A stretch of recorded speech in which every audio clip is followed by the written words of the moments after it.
Uh, let me find. Yeah, sorry, that's fine. I understand.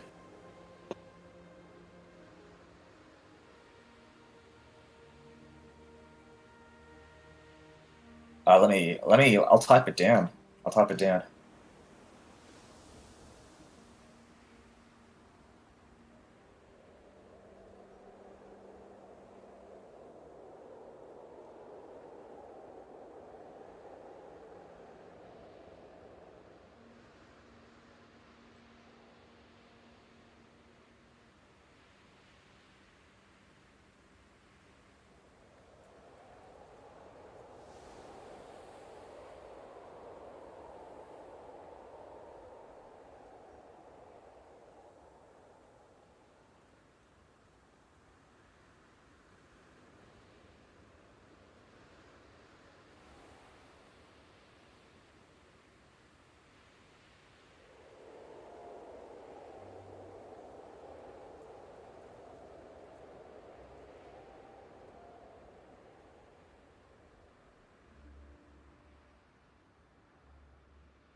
So I want to take advantage of this quick religious conversion that I'm getting from temples. So I'm going to try and build loads of temples here.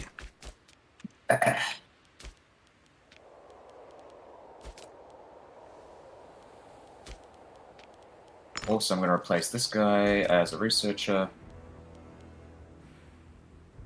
This guy as well, because I want to take advantage of innovations. This guy as polymath. We'll replace this guy as well with Boyarix. And this guy as well, because he doesn't have any. Replace him with him. Nice.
Oh, fucking Romans.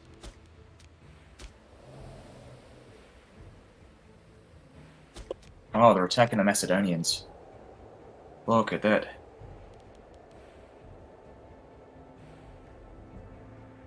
I think so that they're doing. This is an offensive war, so the Romans are actually losing against the Macedonians.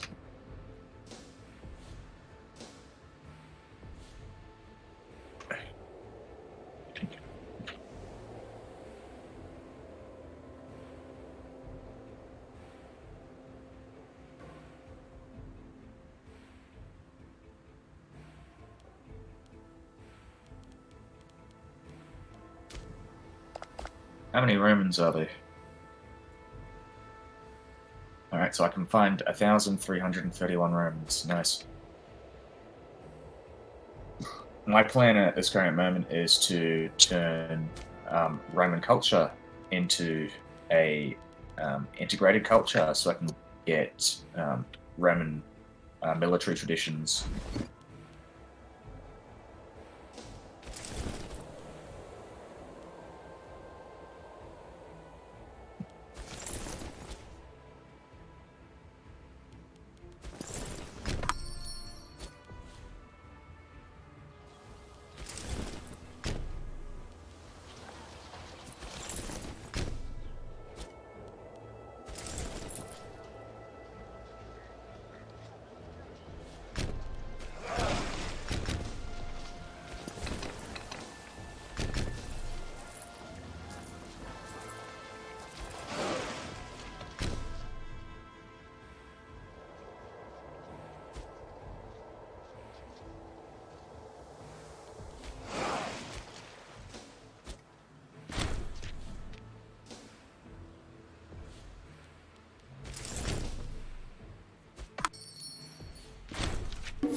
Okay, let's see.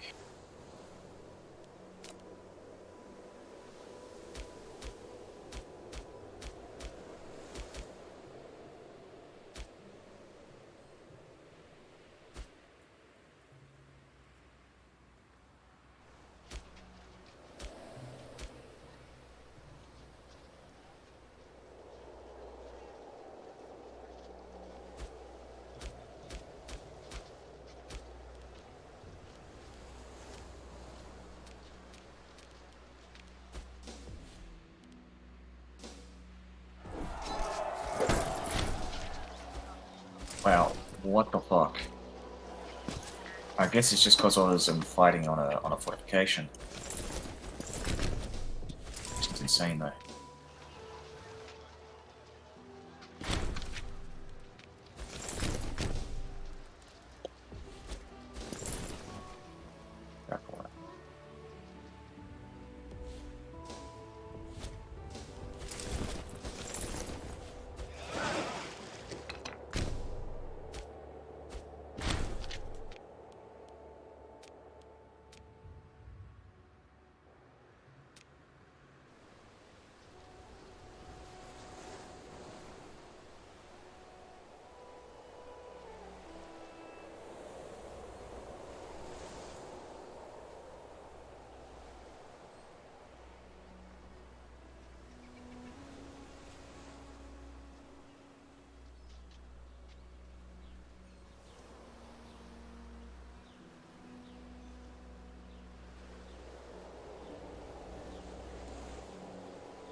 Fuck. What the fuck?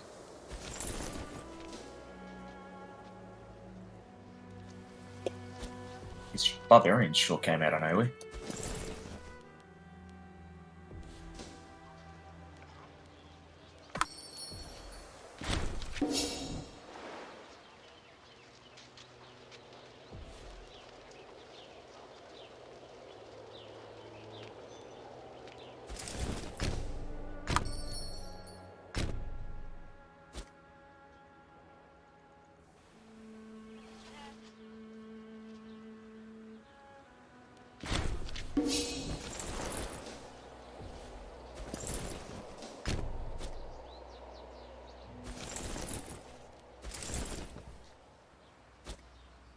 Fucking hell.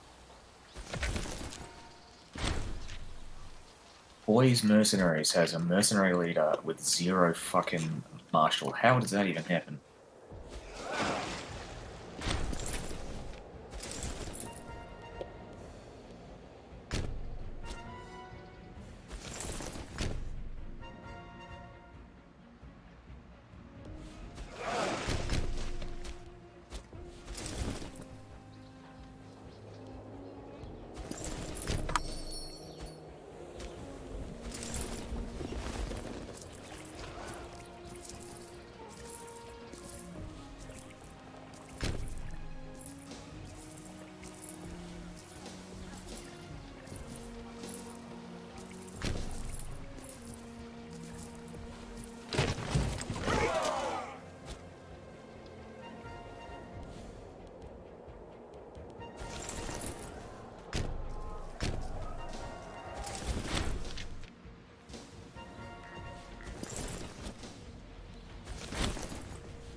Oh, thank God.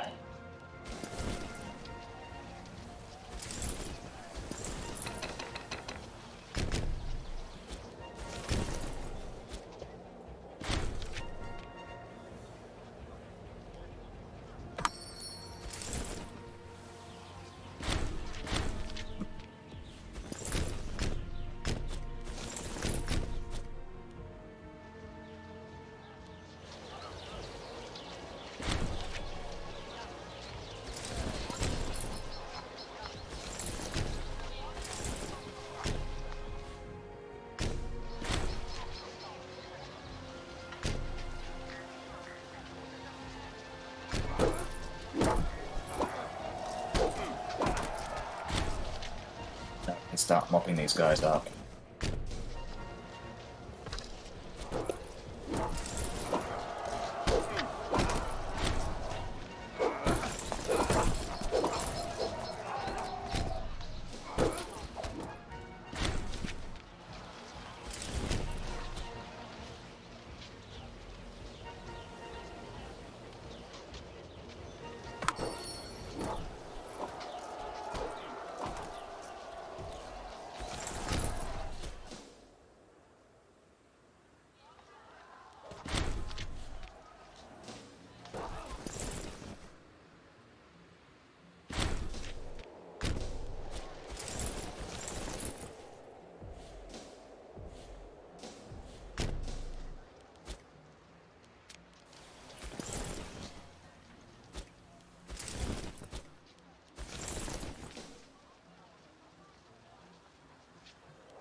thinking maybe we are a great power. Okay, so I do get a discount at least. But yeah, I'm gonna wait until I get the technology centralized comité, and then I'll start to do it there. It's a good thing. Good thing, as you may have noticed, the research efficiency has increased. I imagine mainly because citizens across the empire, Saxonians across the empire are increasing. Um, uh, like the ratio of citizens and noblemen are increasing. Um,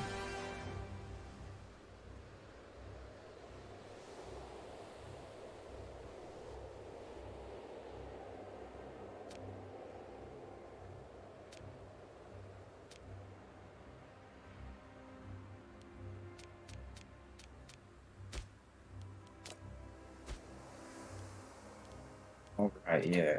I should have a look at my cities. That all my coastal cities have ports. Ones that I can see. It's not coastal. It's not a major river.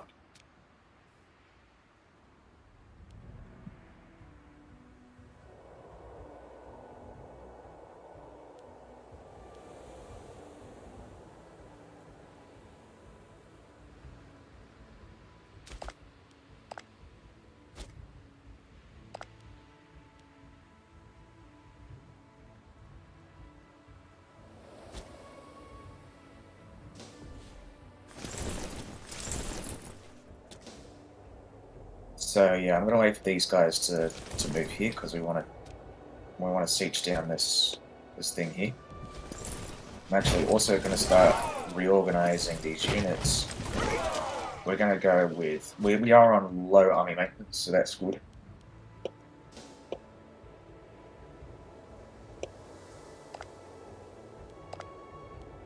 Man, like I'm on zero goddamn tech. I need more mil tech. I need more citizens.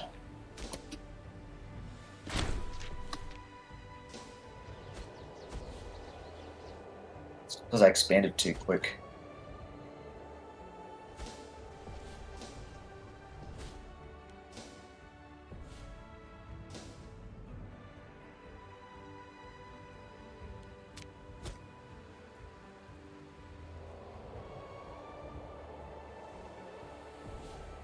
Alright, look, day two.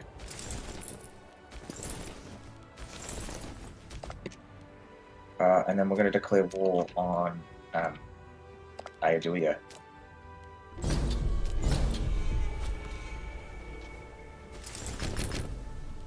So,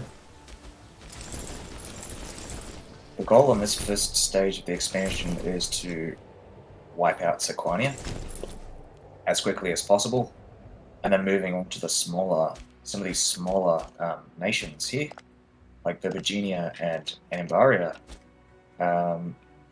Probably leave Alabrosia until last out of all the out of those. So it's like I'm just gonna snake it through, wipe these guys out. Just hope they don't hire too many mercenaries.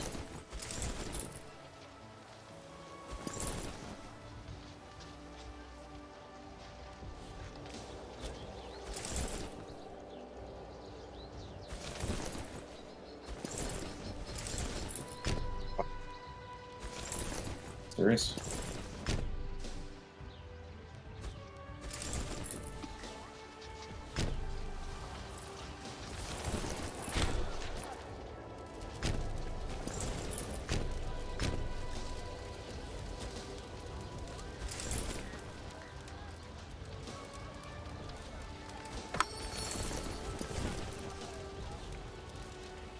They're hesitating. So, this is a bad sign. Siege you down now. Oh, fuck you. You bastards. That's how it's done.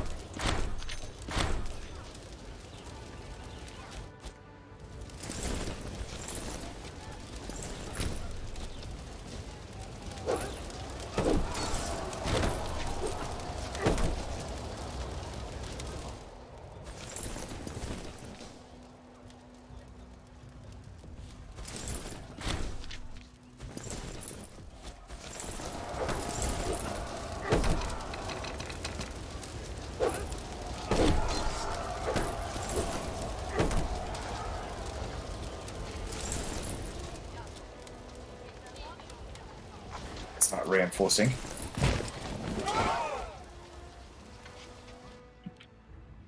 Saxonian appears in Bensontio. Nice.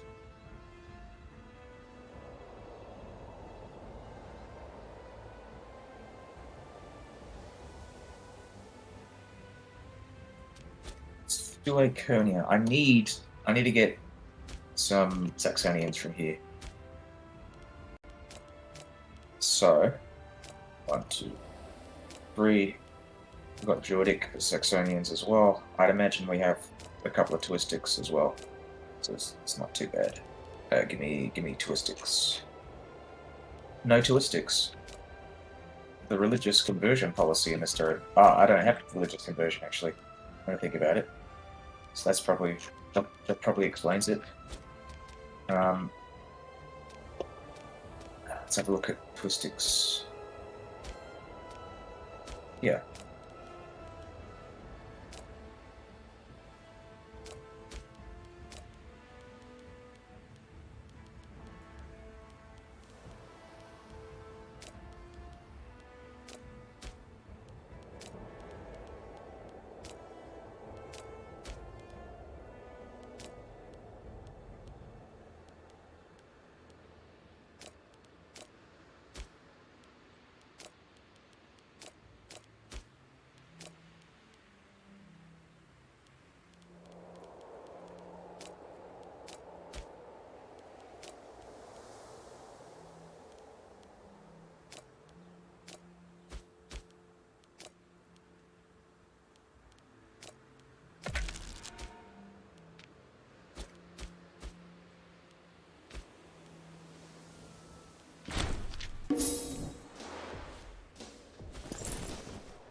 Shit.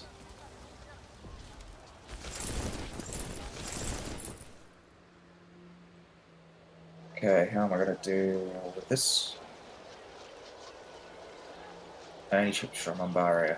There are a couple, so if they start moving out, actually I'm gonna try and enforce that they move out. I'm gonna retreat to here, to my other mercenary stacks that are reordering.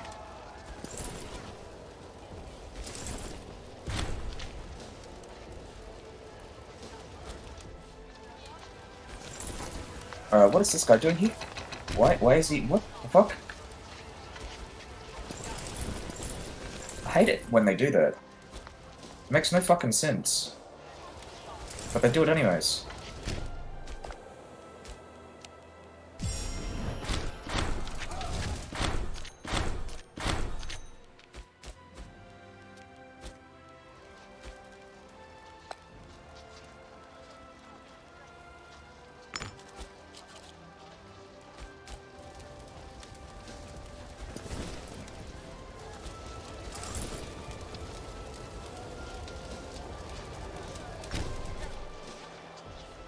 Slow down. We're actually going to get... we want to reorganize with that guy. Let's start moving to Lubna. I'm going to siege this down, because this is going to be easier than Alabroja, admittedly. So, if I can do that, that'd be great. And I just realised this guy's probably trying to chase my leader down, the Boy King. So, yeah. No, good luck with that, mate. Good luck.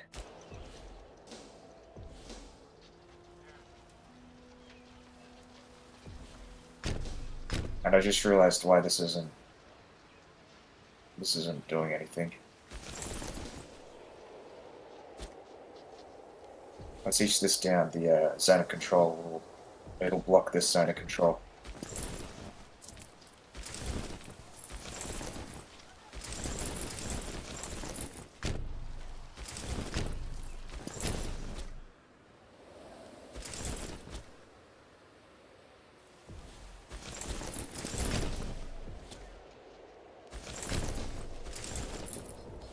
Fuck me.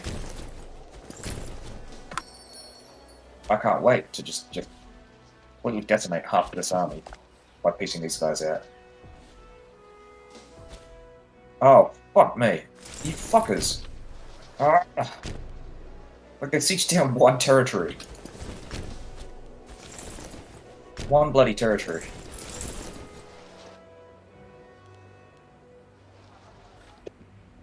Virginia. I curse you.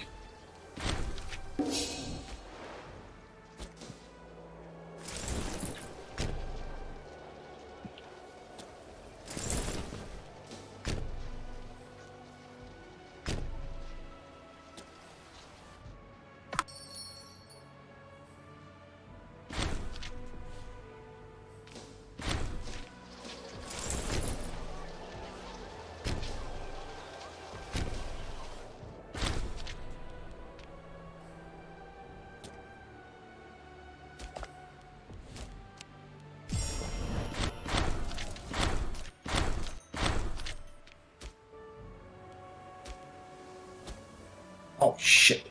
We share a border with the Romans. So I'm not gonna destroy... I'm gonna destroy fortresses so that it, like, the fort infrastructure doesn't go too high over, so I'll destroy this fort, but I'll keep 2 forts inside the province to make it harder for the Romans to take that.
Usually I prefer the manpower to a fortification because it's just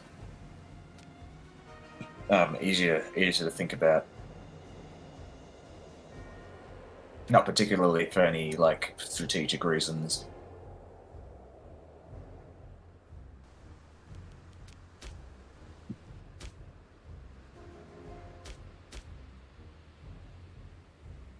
Yeah.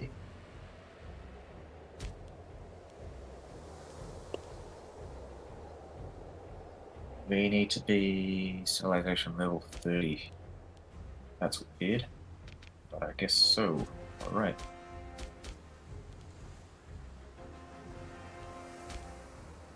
The minimum, okay, so the minimum is 30 for a civilized nation, so that's not too bad. As long as I keep building these, turning these into cities, actually. That should probably be more of a priority because of the civilization But whatever. I mean, it's actually not as much of an issue because I am like with these other cities, these inland cities, I'm also getting civilization growth at the same pace. Like these guys, for example, are about to be able to build aqueducts actually faster than Mariones. But I suspect that's because there is a marsh.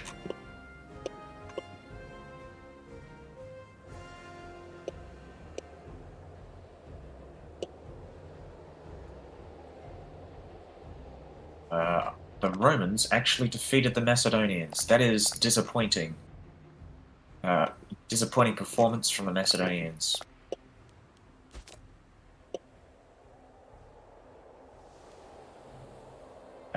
The Persian Empire is actually Aramaic. That's weird. Is it the? I'm actually kind of curious. Okay, so the place the main culture is still Macedonian, but the leader is Aramaic. All right.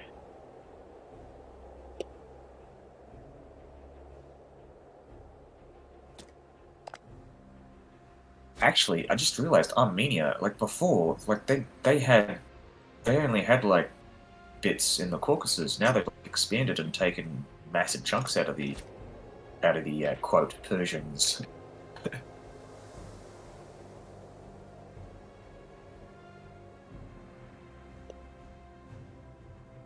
I'm glad I didn't destroy these fortifications here, because I am going to need them in the fight against the Romans.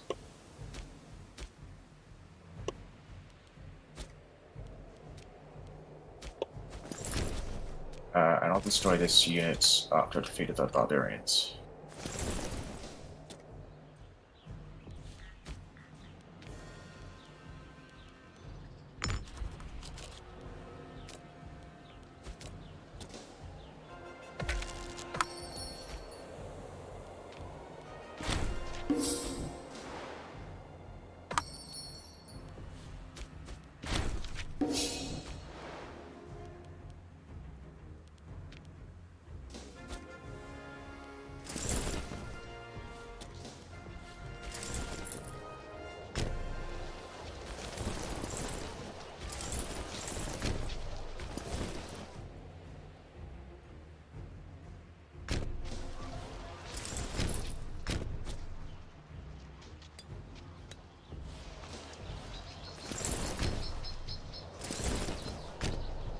Alright, we're gonna have to clump up again.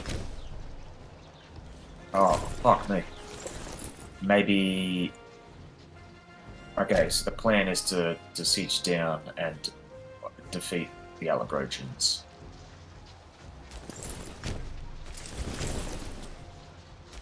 We can't really split our focus, because they're hiring too many mercenaries. That said, actually, with mercenaries, regarding mercenaries, I think I should hire some higher quality troops, since I'm so close to the Romans. So a goal of mine is to hire heavy infantry units.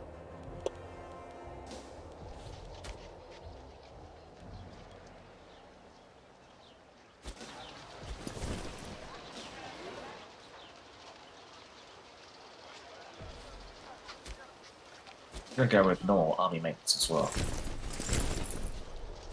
I'll put some troops here. They're also having attrition issues, which is good. We're gonna wait for them to move into here, because like I said, they're having attrition issues. That's gonna give them a penalty in combat, I think.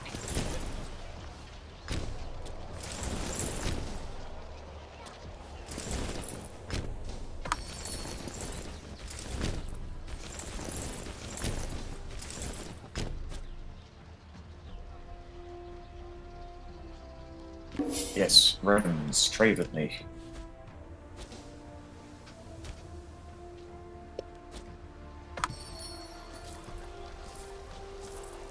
Fuck.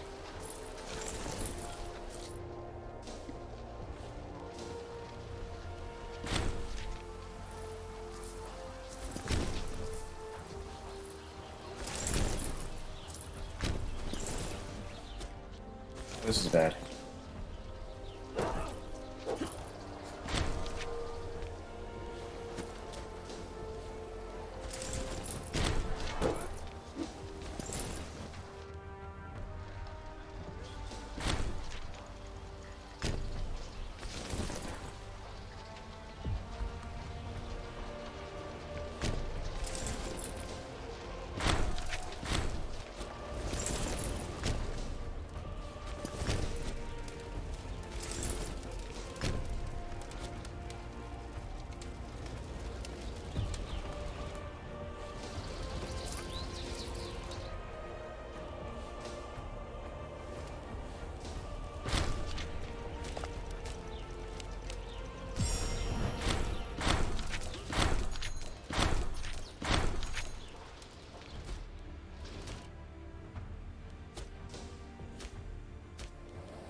Okay.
You might be wondering why I'm doing this.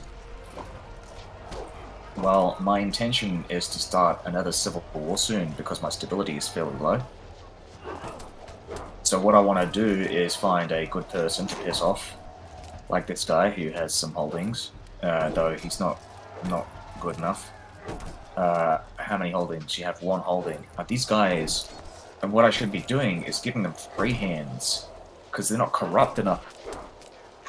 If I can get them to increase their corruption, to increase their wages, which in turn would increase the amount of holdings they have, I can reduce more holdings to reduce their relations with me. It's a long-winded process, but it works.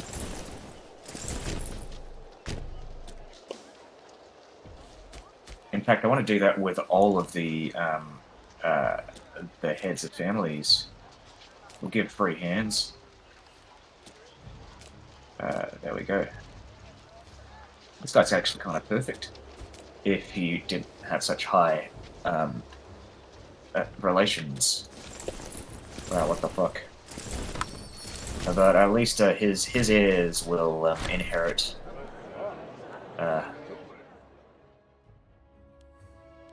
Or let's see. I think we want finesse.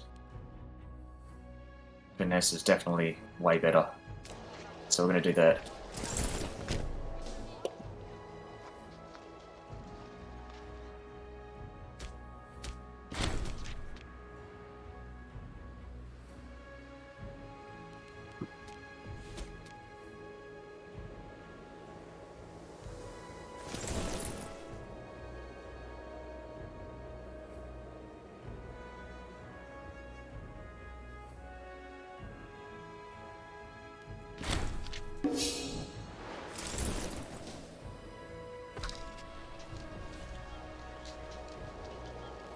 Let's see.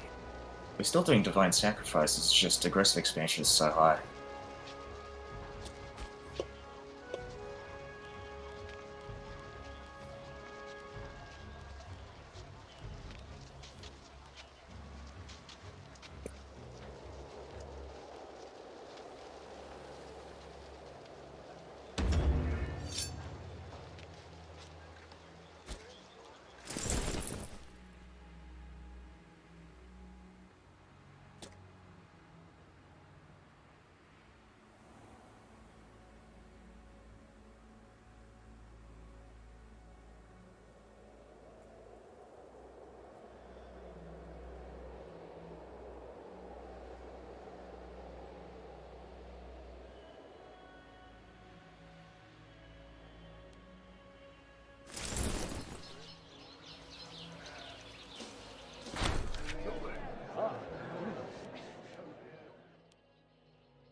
Let's see. Oh yeah, no, we can get more cash. Nice.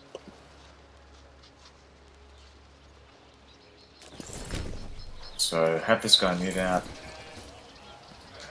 Assault the fortifications. Then we'll have this guy move out like that. And then we're going to assault the fortifications.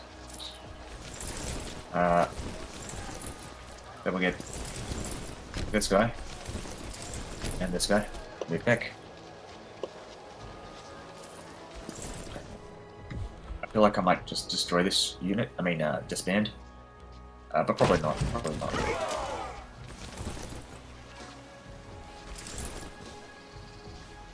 Move out.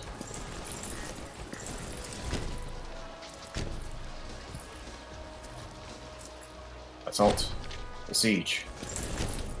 Fortifications.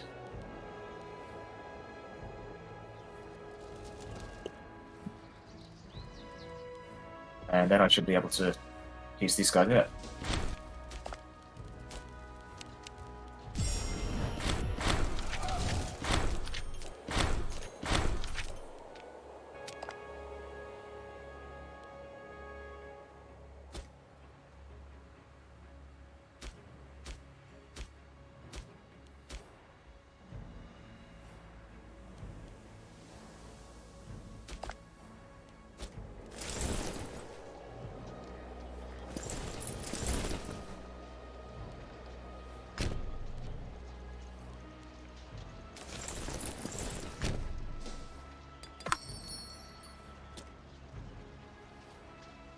Alrighty.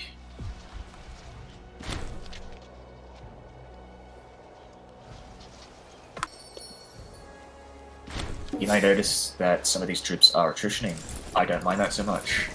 I just want this guy here because he's a good martial 14 leader. Sort of mean a faster siege.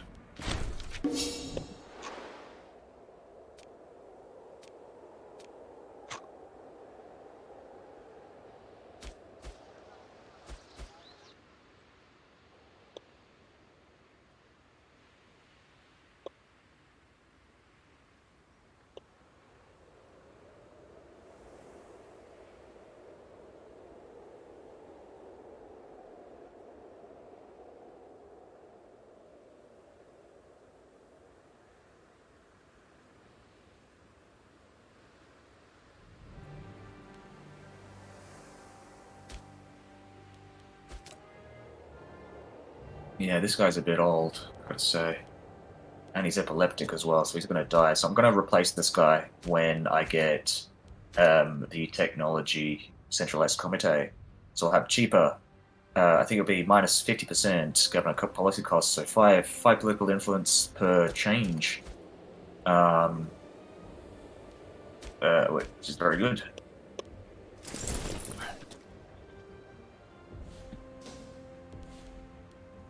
At this current moment, I do have a couple of religious conversion policies going on, but they're not most effective because the guy he's only got like 5 finesse or whatever. And I think I much prefer, especially like when a lot of these coastal territories are concerned, I think it's probably better just to improve my capital because I get a lot of migration from coastal provinces with ports especially.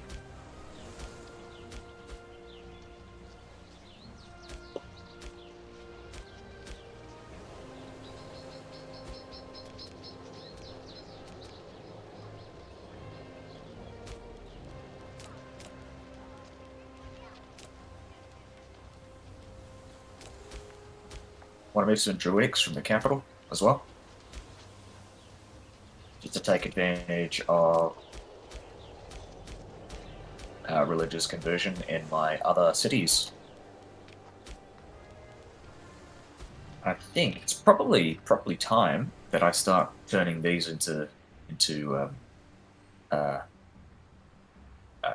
what do you call them? Dingos. And it's also probably a good idea maybe to change this to cultural assimilation.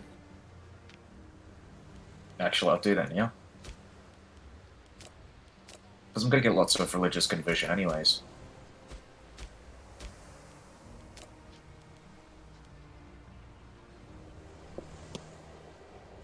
I should have done this way earlier, honestly. Because then it would have been so much quicker. That's another tech I want to get. I want to get, god damn, there's so much shit I want to get. I want to get prescribed canon. And I also want to get, the right oratory, gradual economic integration. That's the one.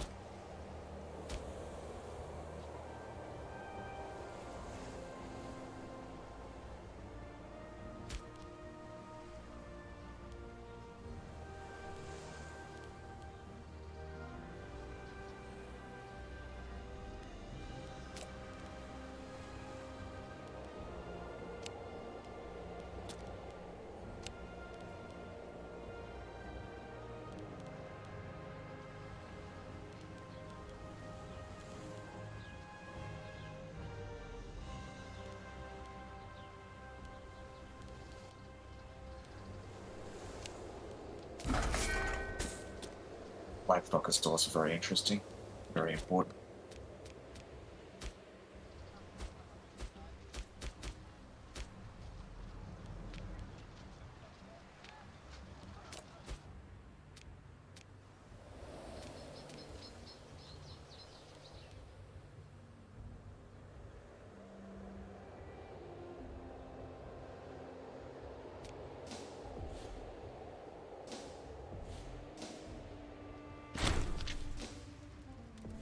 Come on.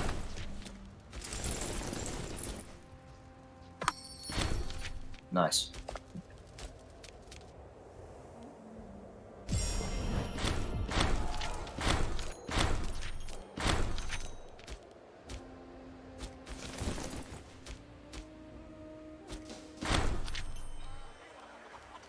Let's see.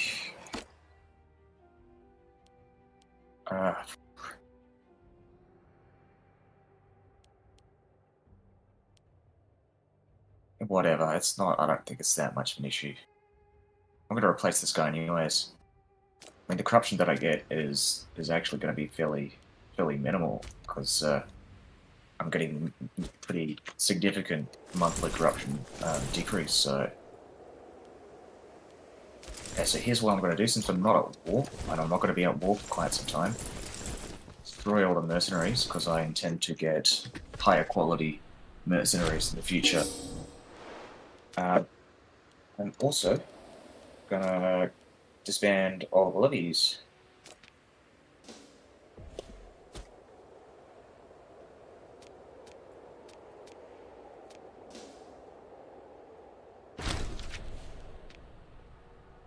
Hey, how's it going?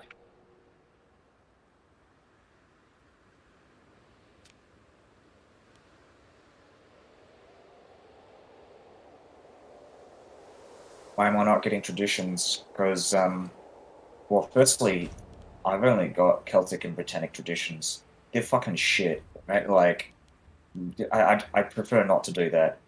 Maybe under very situational circumstances, like forest combat bonus, if I'm fighting in a lot of forests, but I won't be. So it's not really an army attrition. You can kind of get around fairly easily as well.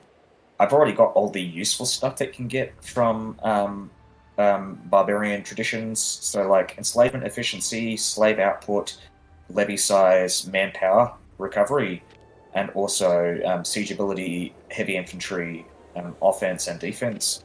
These are extremely useful, and also mainly not just because of these abilities, but also because it's on the way to get italic traditions. But otherwise, if you have a look at this, you get a morale of armies bonus of I think it's up to 10% if you get 200 military experience. So you're actually probably better off. I mean, obviously, if I get to around 200 military experience, I'd probably get a military tradition anyways. But I'm saving. Well, firstly, I am saving front of the tree, but secondly, the morale of armies is actually better than picking a military tradition, because the military traditions are garbage. A lot of them have stuff to do. Sorry, the ones in the barbarian tree and the Celtic tree are like chariots, right? Which are terrible. They're very short term um, use because once you civilize, chariots kind of become a bit useless. They also do light infantry, and light infantry is crap. um, and it also does. I think some of the archer stuff I might go for, but otherwise, like it's just it gives you bonuses for unit types that you shouldn't be using. And a lot of the troops that I intend to purchase, sorry, the mercenaries that I intend to purchase are going to be heavy infantry, um, and possibly even heavy cavalry. Though it really depends. I don't think you have heavy cavalry mercenaries, but if I could, I would, because I can pay for them. Um, no problem. Okay, yeah, no heavy cavalry. I knew that didn't make any sense, but there is no heavy cavalry. But if there was going to be some, I would. Anyways, yeah.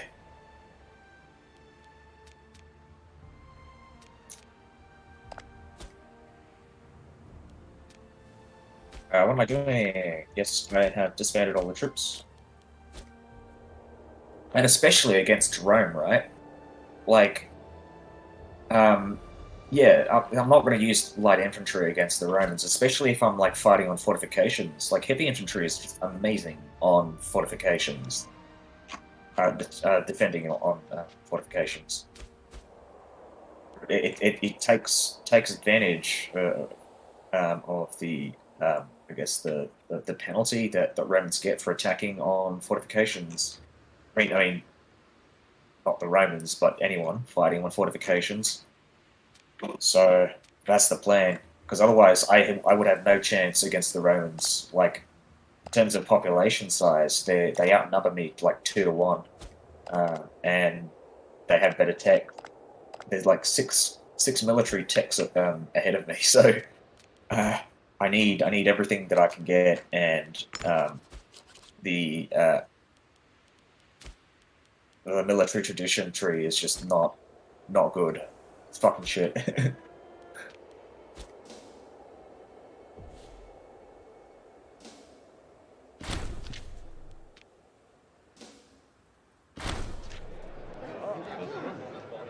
uh,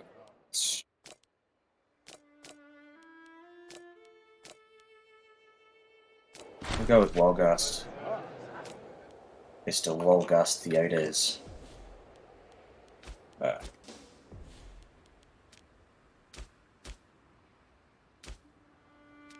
Alright, so I'm waiting for my stability to get back up to 20.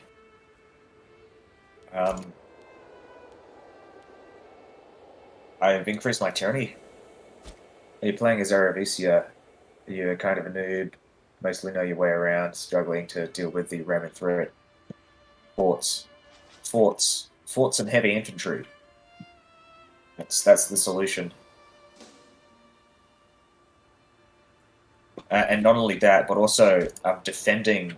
So do you know how war score works? Wars. I'll explain anyways, even if you do know, because there's probably people in chat who don't.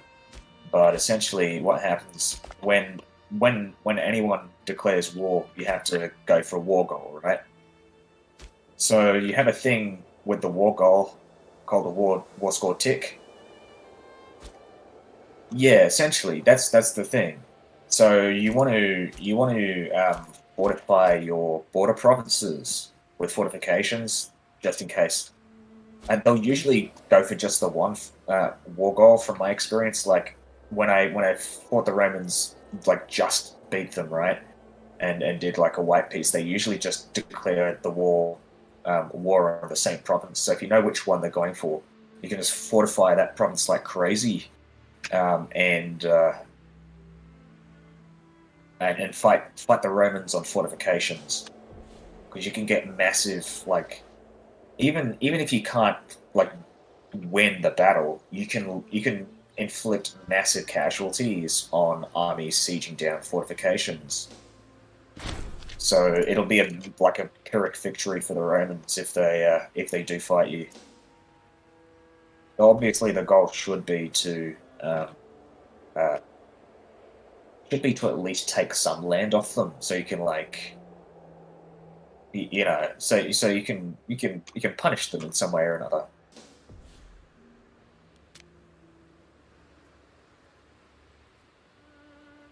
And so that you'd be in a better position in the next war against the Romans.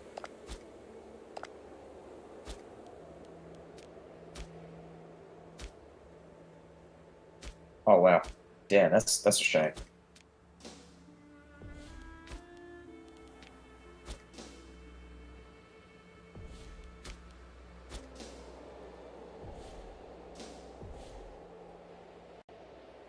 Yeah, I just realized I should probably start colonizing um, these because I don't want migration tribes like filling in the blanks, you know.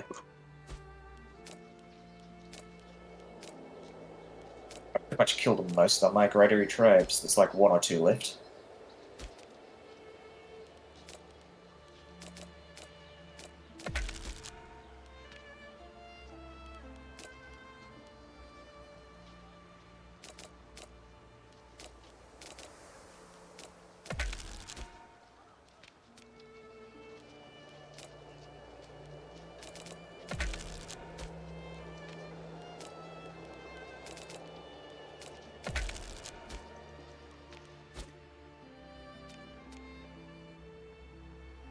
Nice.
Am I using mods? No.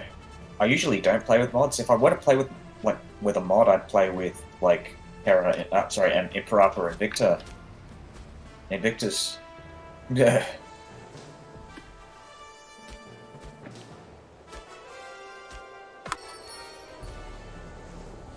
Nah.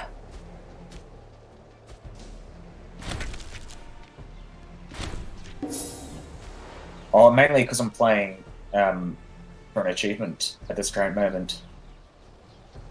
So yeah, it would just invalidate my achievement progress. But at this current moment, because I've finished like 90% of the achievements, I'm trying to get this broken achievement, the Great Destroyer, because I noticed a couple of things in my last playthrough um, that uh, could possibly allow me to do the Great Destroyer. Like, I noticed that revolts, um, if you leave them long enough, they will start making great wonders. So my plan is just to kind of like, uh, especially in a lot of these like heavily populated areas, my plan is to just leave them alone, accumulate enough cash to produce great wonders, and then swoop in and destroy those wonders. It's a bit convoluted, but it works. It should work, hopefully.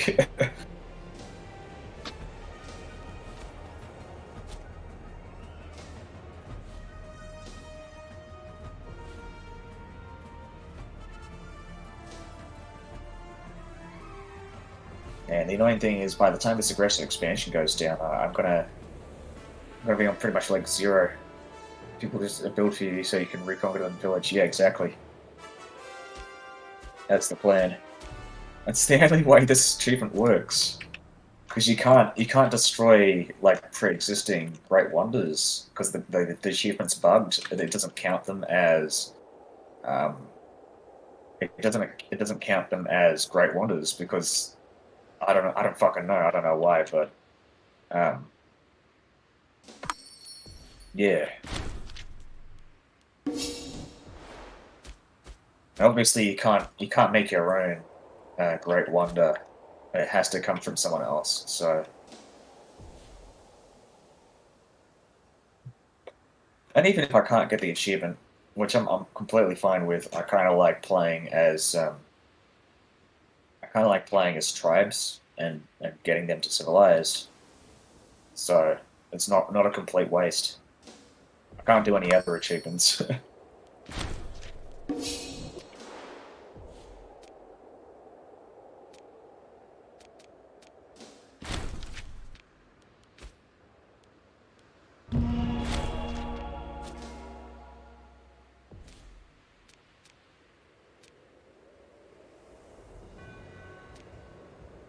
Yeah, pretty much.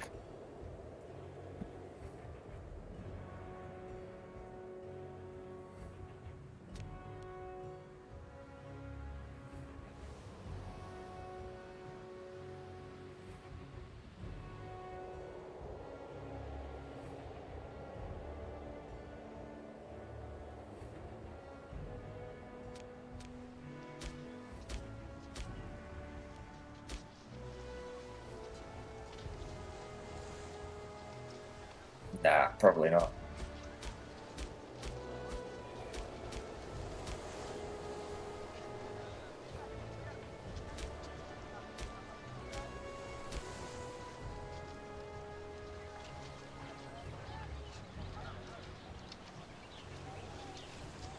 I really like they only expected people to play as Rome, Carthage, and Hellenic factions. Well, yeah, based on their flavor packs, that's definitely the case.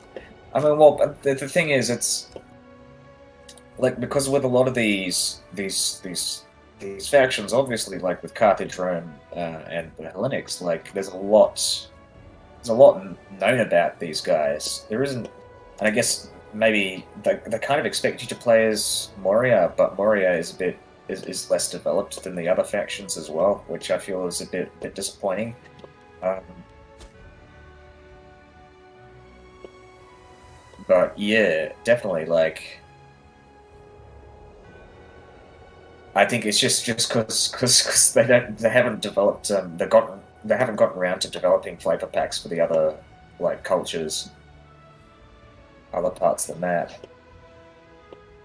If they do come back to Imperator Rome, I would like to see like China added as a bit of the map as well, because it would act as a more of a I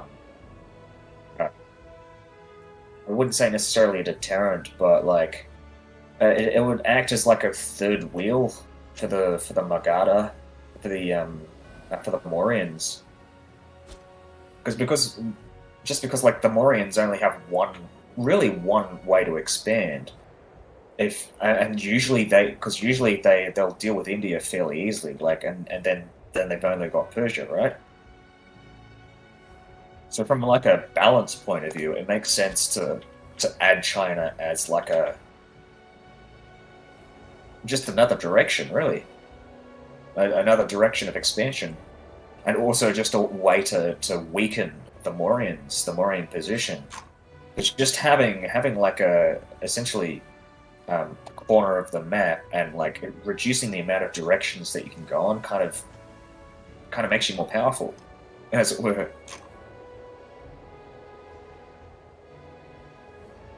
It means you have less major powers to contend with.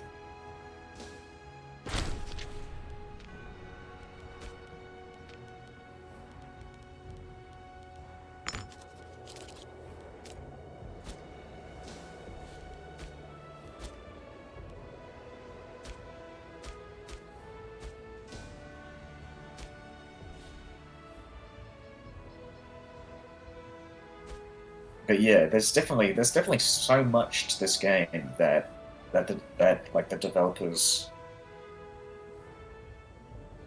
developers could develop, right?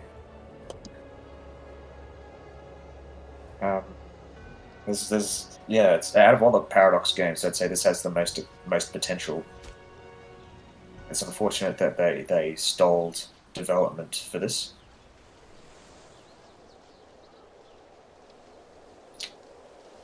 All right, I think I'm going to stop trading grain. Oh, no, I mean, actually, no. What am I saying? No, I just realized no, I can't be producing. Can't be producing grain here.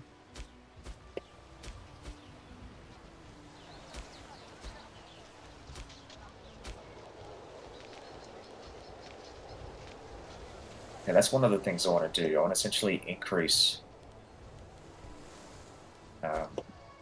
that.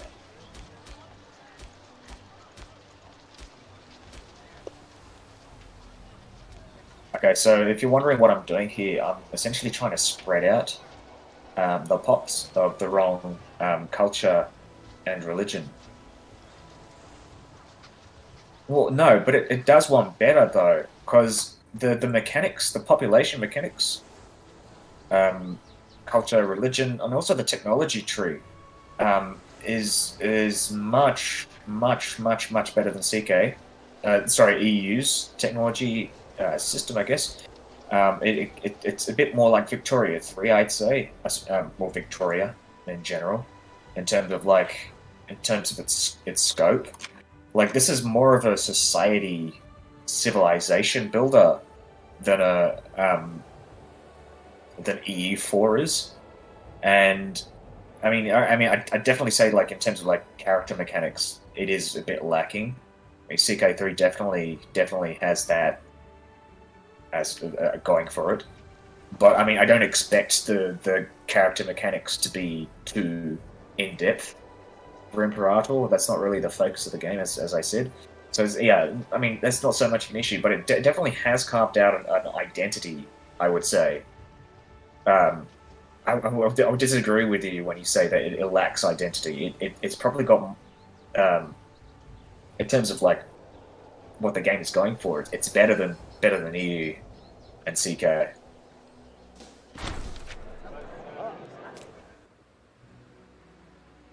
The scope of its internal mechanics definitely it's an improvement upon a lot of Paradox games that I feel.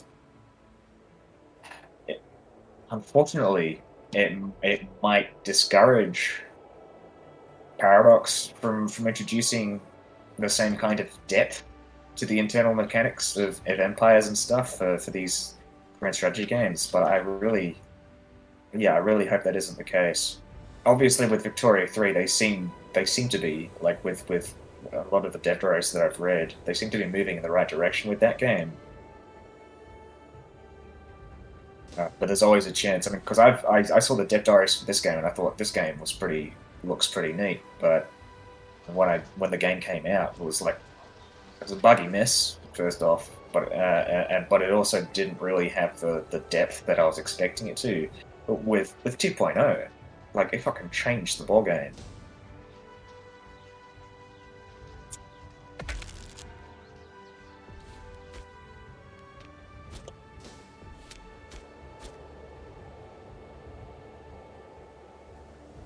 And it seems a bit overcomplicated, requires too much micromanagement if you want to do everything properly the way you want to. I guess. I don't mind the micromanagement myself, but I think it really depends on, like, I mean if you want to be like obviously extremely effective at the game, you want to micromanage like crazy, but you don't have to. You don't have to. I mean, there are a couple of things that you could do. There are strategies that you could do in this game to make things much easier. You could just it's all more macro management, like with governor policies, for example. Generally, governor policies, I'd call it macro management, but every time I establish fully establish a province, I will have a look around and start messing with characters. Actually, it is a bit about micromanagement because you've got to like there's a vetting process. There's a bit of that, but like once you've done with that, once you've set the governor policies and stuff like that, you can leave this for about 50 years and not look at this province ever. So I feel like there is micromanagement initially with a lot of like things that you want to do, but the game has a way of kind of letting things run. Um, I think compared to a lot of other Paradox games, I would definitely say that I, I I would say like definitely give the game more of a chance because like it is in my opinion like one of the best Paradox games out there. I'd probably even say it's better than CK3. And I like CK3. I mean, coming from someone who's played about 5,000 hours of CK2, like, I thought CK3 was pretty good. But like obviously, as a game that's only been out for like a year, it doesn't have enough content to keep me playing it. No, I know, and I'm not saying you don't like it. I'm just saying just give it more of a chance, and it'll definitely impress you in terms of like what it is.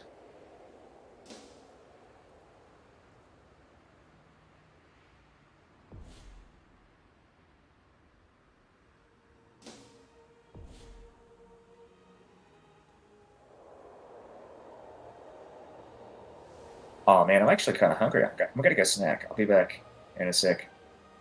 Oh man, I don't know what it is, but it just like I mean, well, actually, I do know what it is because I'm waking up at a weird time. But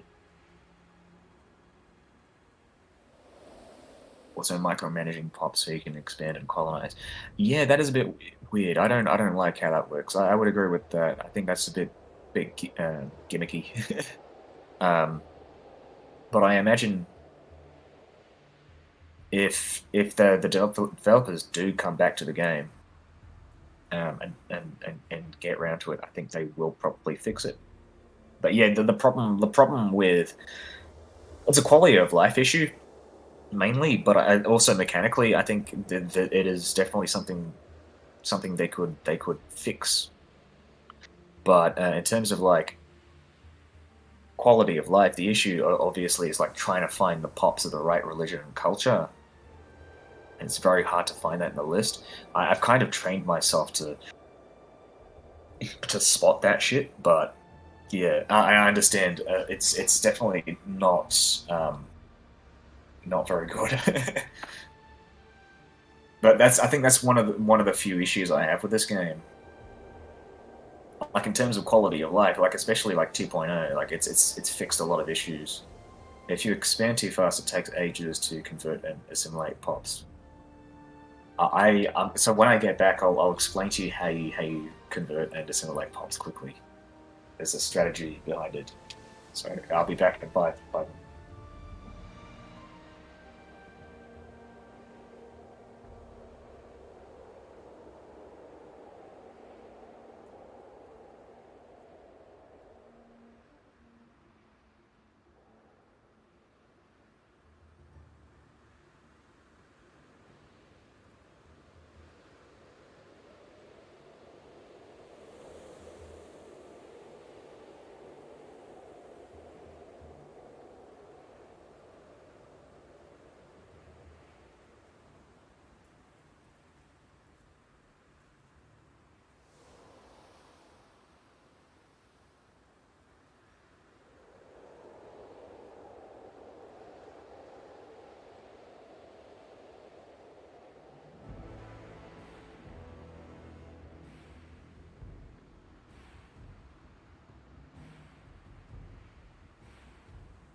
give me a sec. Alright.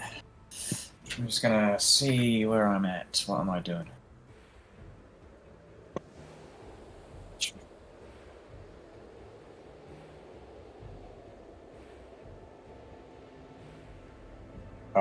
Sour gummies.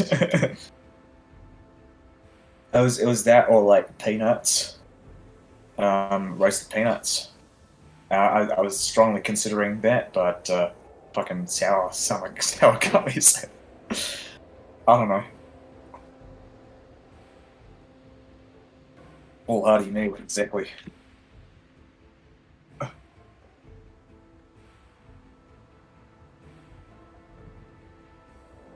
No.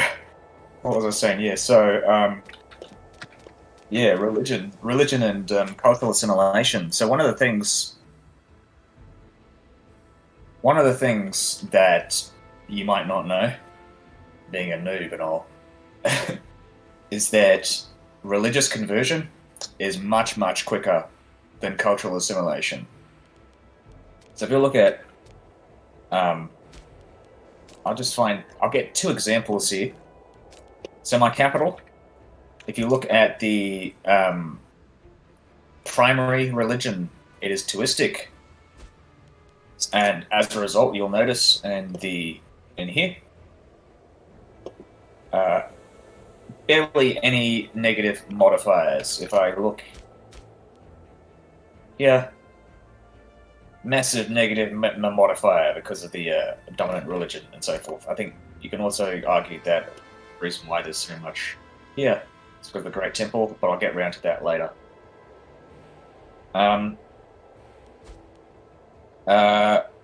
Negative modifiers. My brain, why am I talking about that? I'll just double check that.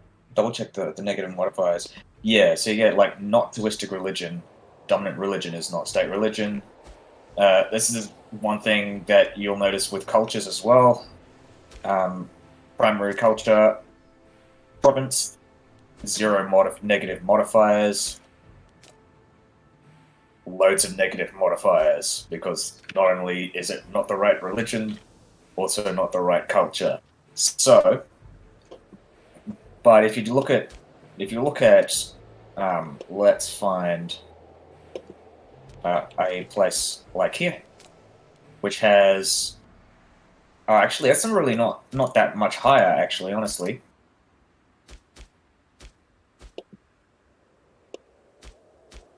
Let me check this. I'm just trying to see this. Okay, well, I mean, maybe on average, you'll find that the cultural assimilation in these areas is actually going to be higher because it is the dominant religion. I think the reason why this wasn't so high is because it's not Tuistic religion. But you'll find that's the case. Also, with religious conversion policies, you'll notice that religious conversion. Let's see, who is here? This is my guy. He's got 2 finesse. Probably find a better example with someone with higher finesse. There you go, 6 finesse. So if we look at pop conversion speed, 6 finesse gives you 2.1 pop conversion speed. If you look at cultural assimilation only gives you 0.7. Yes, it'll be quicker if they follow your religion, but not only that, the bonuses that you get from the policy is much higher when you do pop conversion than with cultural assimilation. So, like in terms of just based on the fact that the value of religious conversion from policy is much higher than cultural assimilation. It's just principally quicker to do religious conversion than cultural assimilation.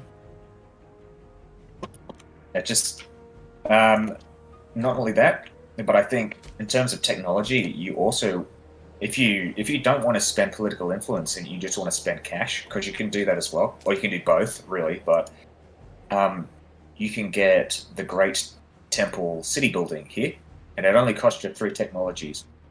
Like in every game, I would say Great Temple is probably one of my first picks because of how ridiculously useful it is. If you look at, of course, the capital region, which has a Great Temple, also religious conversion. Sorry, what am I saying? Dominant religion and culture. As you see, I get religious conversion of 3.05. My policy at this current moment is cultural assimilation, but if I went with religious conversion, I'd increase it by another, like, I think I'd probably get it to about 3.8, probably. No, higher. 4.2.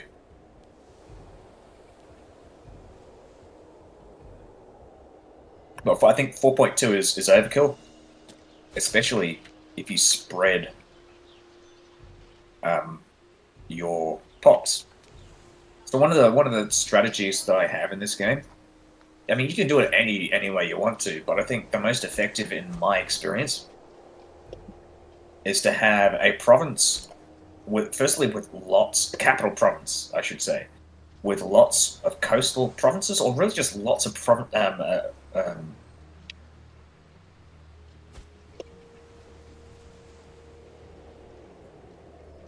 let me read this. So this is the thing I find weird in the game. You basically only build temples and theaters in a province you wish to assimilate or convert. And after you're done, you destroy and build them else. I disagree with that. I disagree with that. I mean, well, maybe if you do that in like um, in provinces that aren't your capital province, but I think with the capital province, because you have a lot of migration attraction, you're getting a lot of pops from these areas, right? From a lot of coastal areas mainly, but a lot of areas that will have Rome culture and Rome religion. One of the things that I do is I fill my entire I essentially fill out my entire province full of cities, right? So no, I mean, like regardless of whether they produce food or not, like that's not really much of a concern to me because food is fairly easy to get, even though it doesn't look like it is. Um, and I do have ways to alleviate this in the future. I just need a bit more cash, but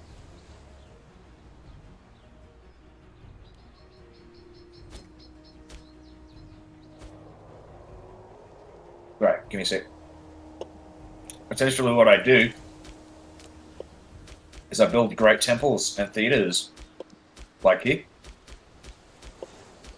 and start migrating pots from the capital into these territories. Firstly, so that I can bring it, like, create more space for people to migrate.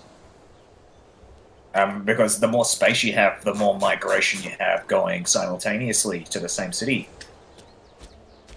And it's also a good way to essentially spread the religious conversion because, of course, why have religious conversion in one territory when you can have religious conversion in like all 10 to 15 of your territories in your capital province? Not only that, but these pops, right? They won't rebel against you. They will never rebel against you. Um, so you're essentially taking pops from potentially rebellious provinces and putting them in your capital, and religiously converting them and culturally assimilating them ridiculously quickly. That's my strategy usually in this game. Is the Great Migration strategy, or like the mega capital province strategy? Is essentially just like migrate as many pops to the capital as I can, and then just religiously convert and culturally assimilate from there. And it works. It works really well.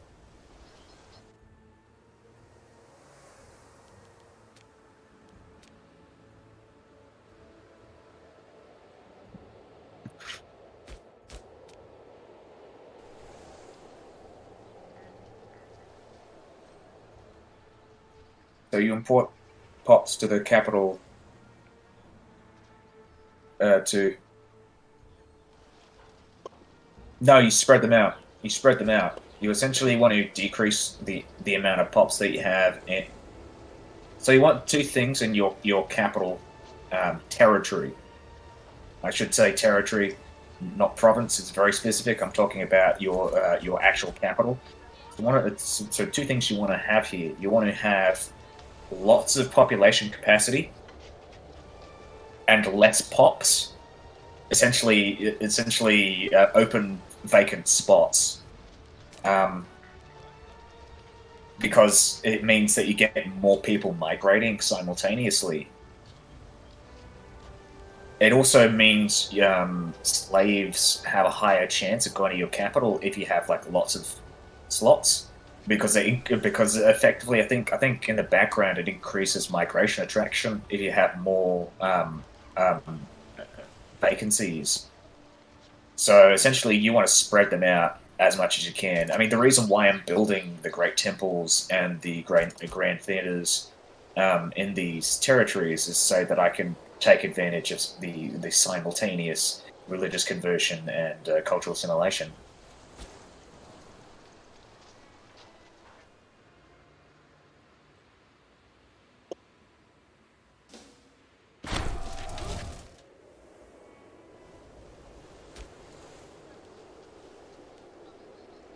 So I mentioned something about food. Not really. Not. I mean, I don't think of it as a lot of microing because I just click randomly. As long as I can find the city, just click, click, click, click, click, click. Um,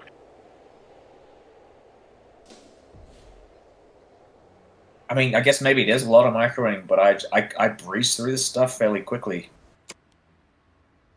Maybe just because I'm used to it.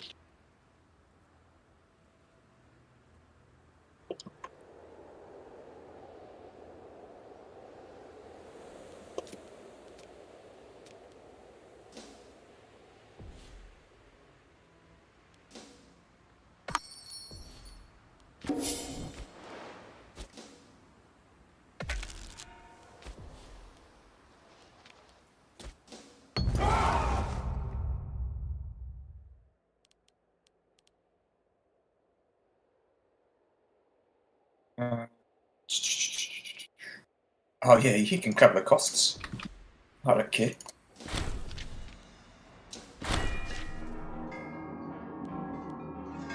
Let's see. Should I spend the money?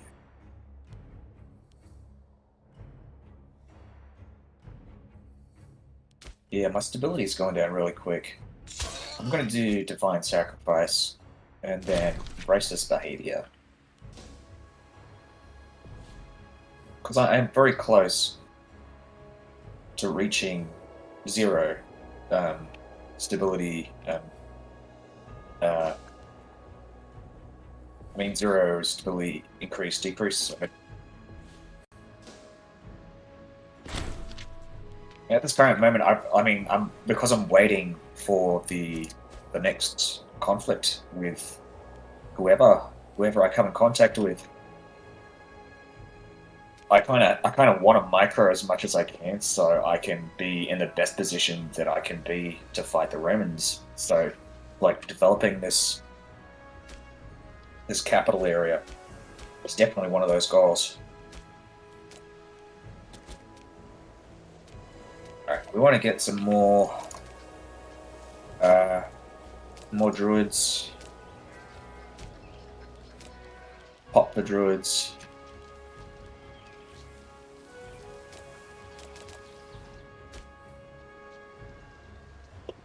Oh, that's weird. Okay, more druids.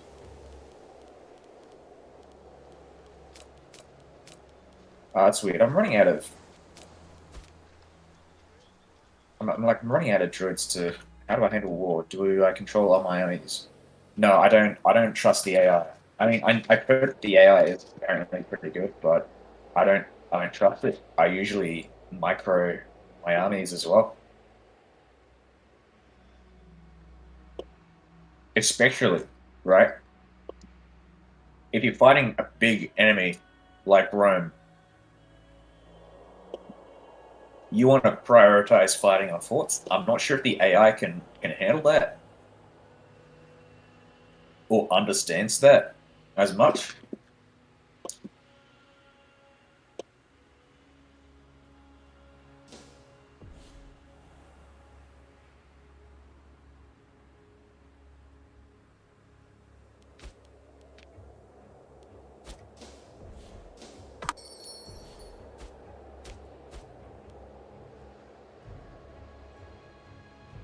Depends.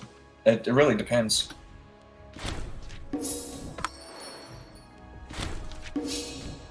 Depends on the war. I think, and with the War of the Romans, it's actually not that I don't have to pause all that much because all it is just waiting for the Romans to hit a fort and then like bring everything to the fight. But like if I'm fighting, actually it's the opposite. If I'm fighting like the big opposite to what you think, if I'm fighting like clusters of barbarians like these guys, I usually have to pause a bit to manage the armies, get them in position and stuff. Because the first like couple of months of the war are the most important parts of the war because you can take advantage of mothballed forces, mothballed fortresses. Whatever.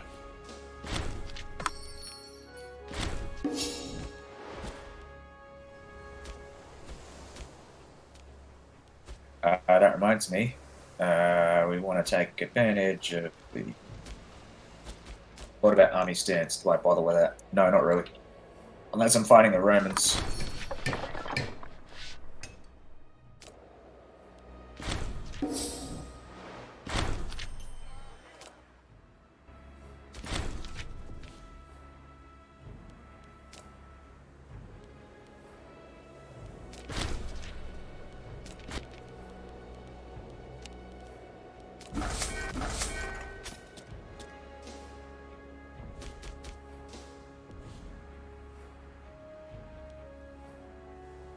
And oh yeah, right.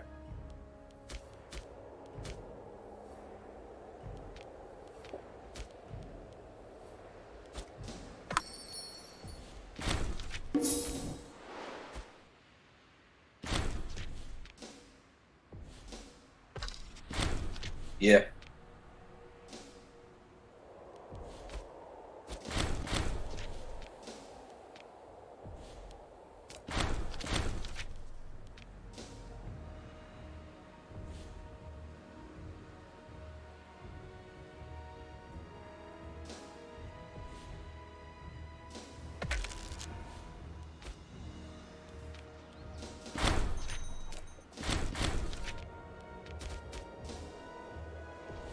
Oh, nice. Okay, we can get more livestock. Get promotion speed. Promotion speed is actually really useful. At this current moment, I need more research efficiency. It's absolutely garbage because I've got so many, like, you should play Teresia. Right, Austria. Have you ever played Hearts of Iron 4?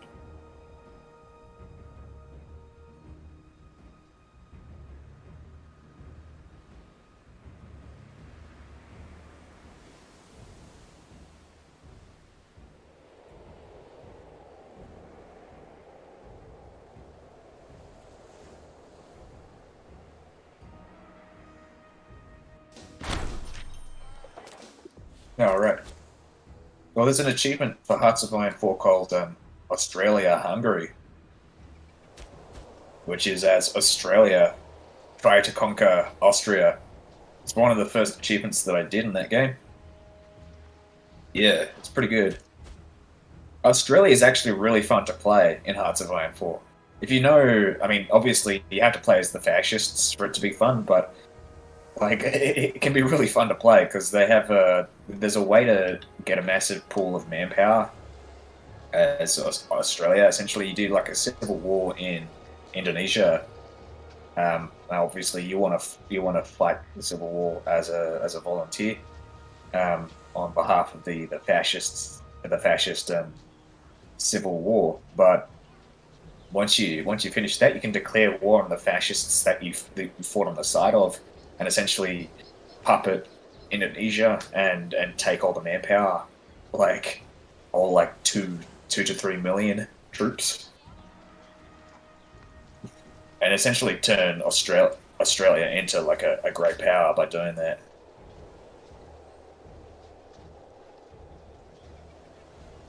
Yeah, Czechoslovakia has probably one of the worst focus trees in the game.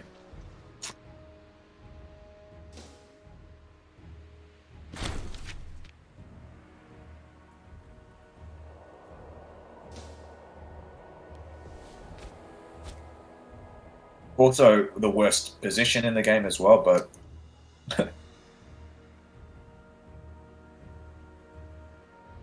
I'm kind of disappointed that they didn't add extra stuff for the Czechoslovakian focus tree because I feel like they could have done a bit more with what's it called? No, the new DLC that's coming out.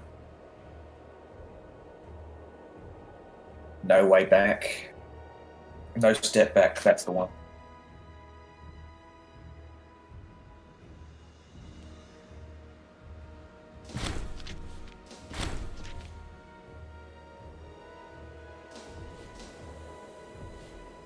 That's another thing. Yeah, Russia and the Baltic countries and Poland.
Oh yeah, I want to build some more great temples. Nice. So I think all of my territories now in this province have what I want. How do I build my infrastructure? What do I prioritize? Great temples. Okay, so I prioritize, especially in my capital province. I prioritize great temples, grand theaters first. Once I built those, actually, also on my coastal regions, I would prioritize probably building ports first to get the most migration out of that, because these cities also get lots of migration as well. You mean in settlements, not just cities? Yeah, okay. I'll go with settlements. I don't actually build much in settlements, but if I were to build in settlements, I'd probably go for I prioritize mines and farming settlements. Actually, that reminds me, I want to destroy these tribal legations, so they don't actually do anything for me anymore.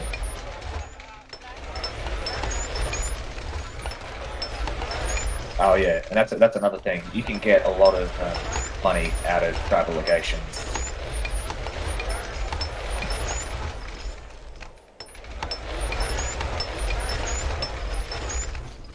Unique buildings whenever possible. Yeah, pretty much. And destroy all your tribal legation, tribal buildings.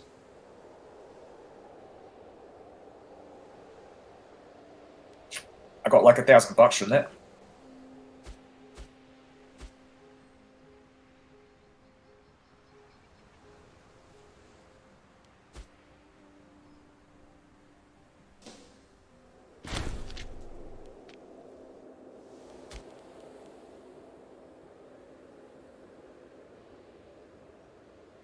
This is what tribal settlements do. They increase benefits for local tribesmen, and they reduce citizen desired ratio. So they're pretty terrible.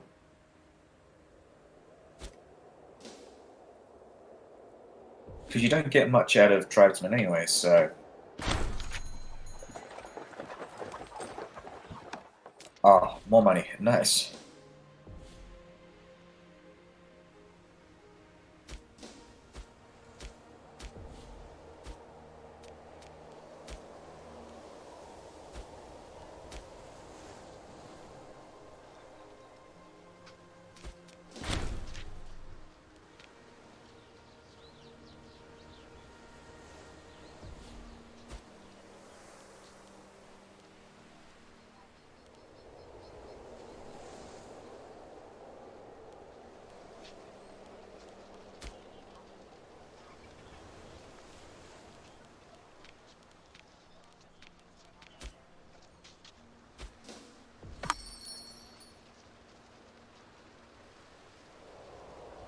Yeah, no, exactly.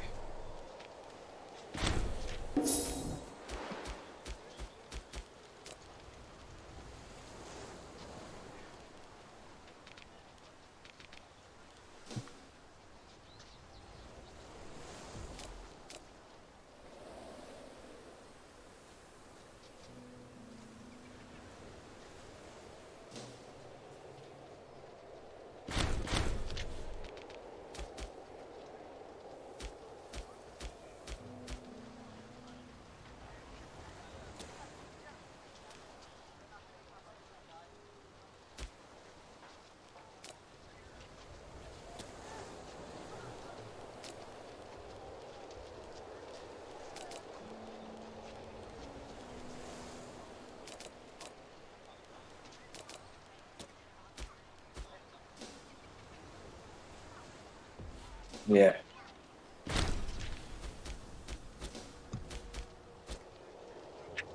Aramesia.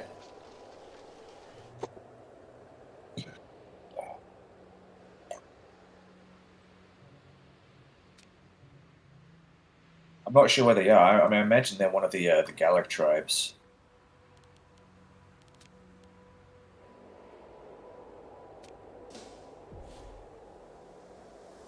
At game release. Oh, you've played on game release.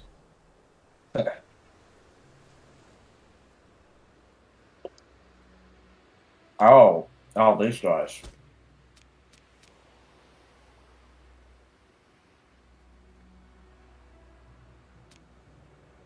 Right, so they're Pannonian.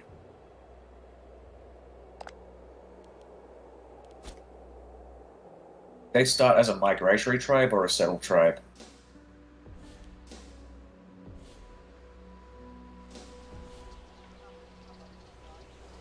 Hmm. Now these guys are even worse. They start off as migratory at like minus 50% centralization. It took me until like maybe 20 years ago. 20 years ago, I civilized, but yeah, it was a long process.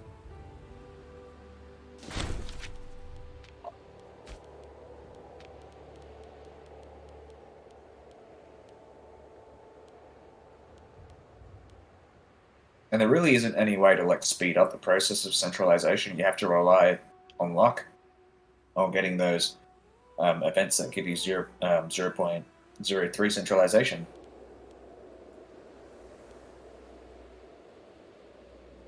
It's, yeah, very slow.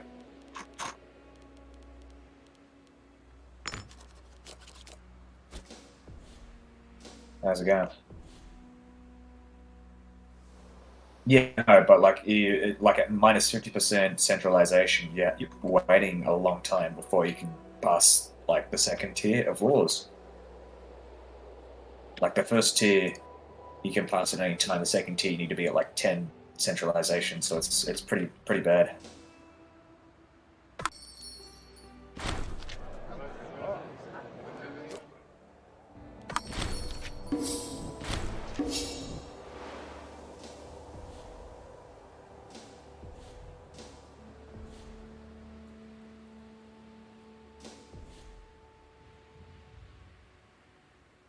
Oh shit!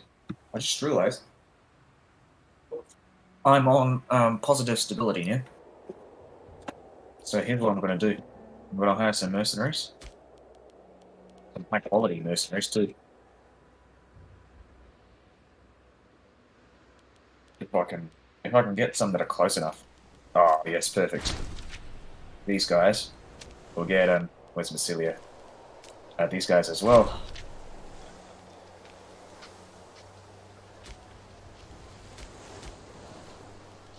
And these guys. Oh, just look at that. Look at that manpower.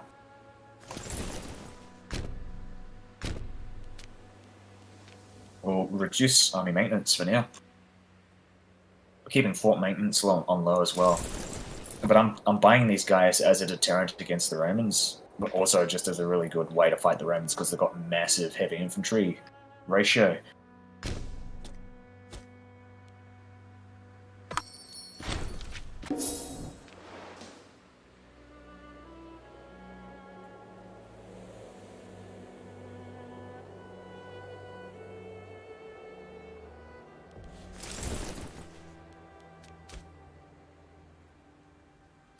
The Romans are fighting the Macedonians.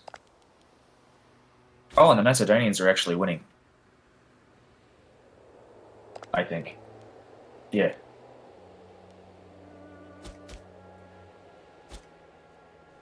Because they haven't chased these down.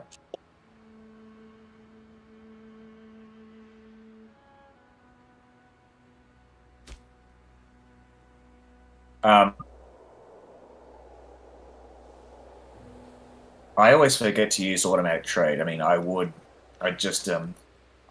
obviously want to maintain as much. I want to have as much surplus bonuses as I can. So I guess the bits that I macro, I like trying to maintain that surplus because I'm always moving slaves out of my capital. Hey, how's it going in history?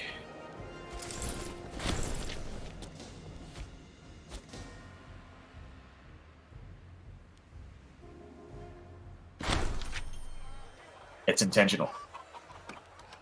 It's intentional because I'm having food issues.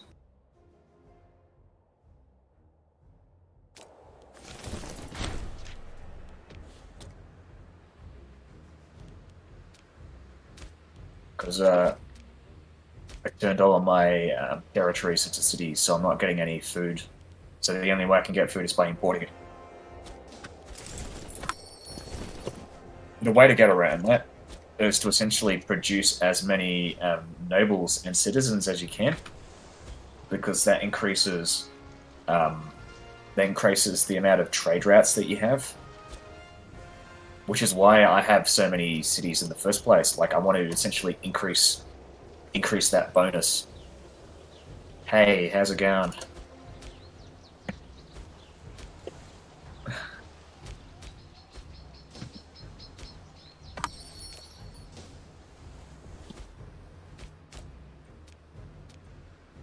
Is it a bot?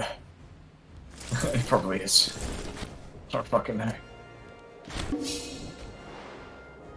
Yeah.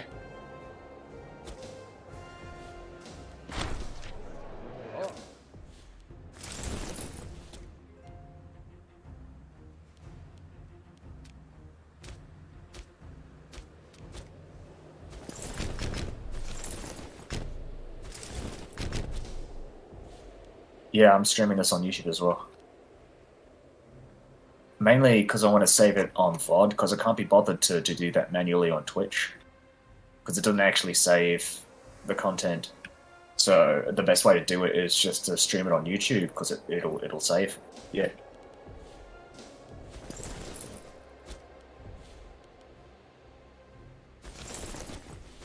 But I do get a couple of viewers on YouTube, so it works. There are a lot of viewers that do watch on YouTube usually just move to Twitch. So it's, yeah.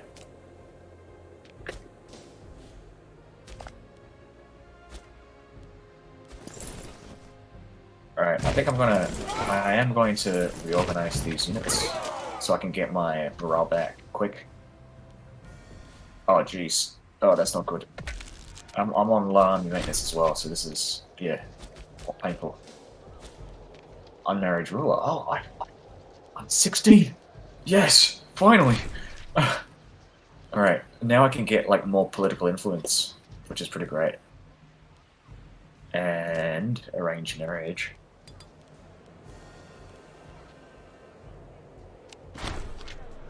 Oh, jeez. Alright, yeah. Just to have a young spouse. It's pretty expensive.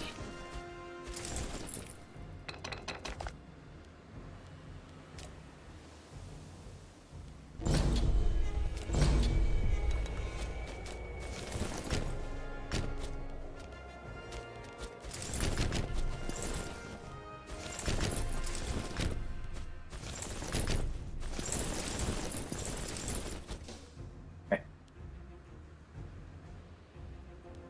Lightning speeds. Nick.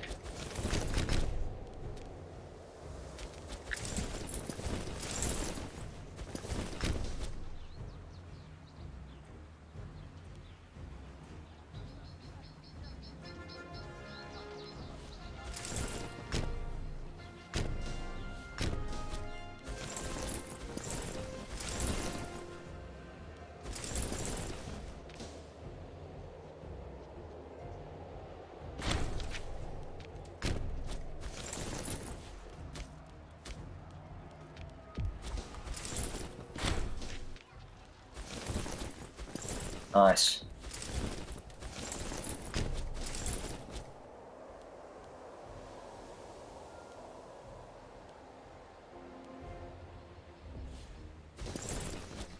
You see how quickly I'm dealing with these guys.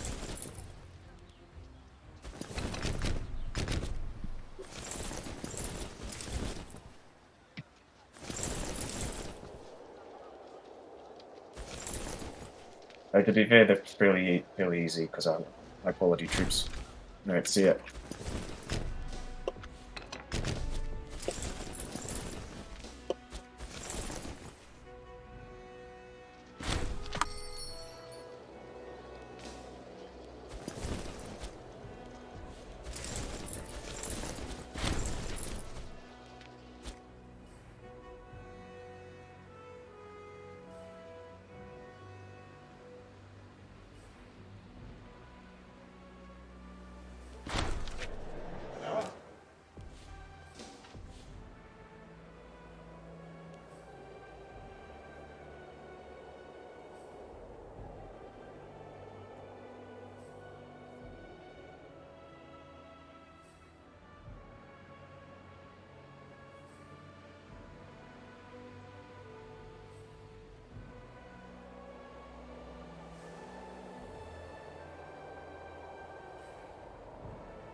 Alrighty, I'm back. Hello. So, yeah.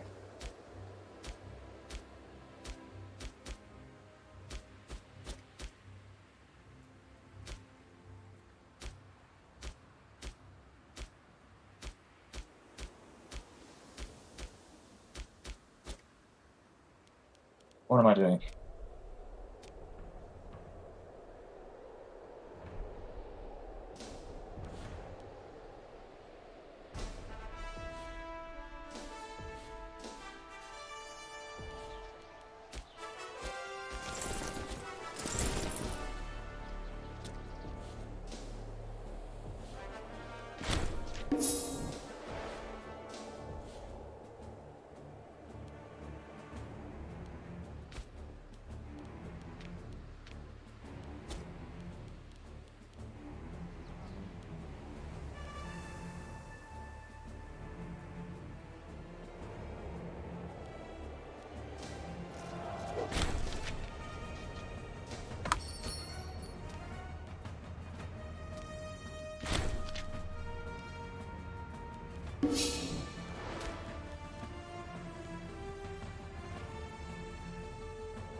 Replacing the governor of the media. We don't need him. We're going to replace him with someone who's loyal, hopefully. And Denko Markalis, you are going to be our patsy. We're going to revoke all of your titles. Turn you into enemy number 1. I'm also going to have to go and convince a lot of these other governors here. So Boulderwald here as well. And maybe the researcher as well. Yeah, why not? Yeah, we're going to keep revoking your titles, Mr. Danko. Danko.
Antiochia is leading a rebellion against us. Ah, does Danko not have? Ah, there's not enough. Right. We're going to replace the Chancellor as well. Goodbye. We're going to replace the Chancellor with Adminius Correus. Congratulations. And we're gonna impose sanctions, revoke all of this.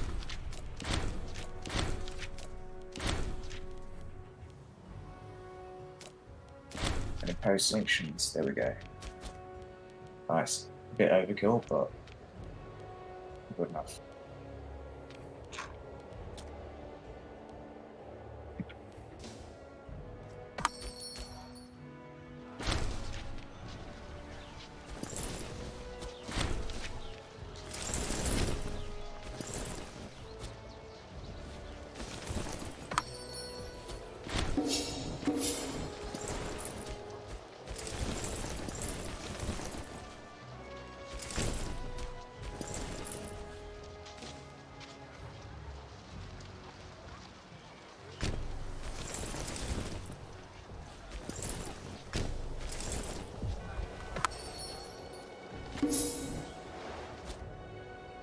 Oh yeah, I want to actually probably deal with this.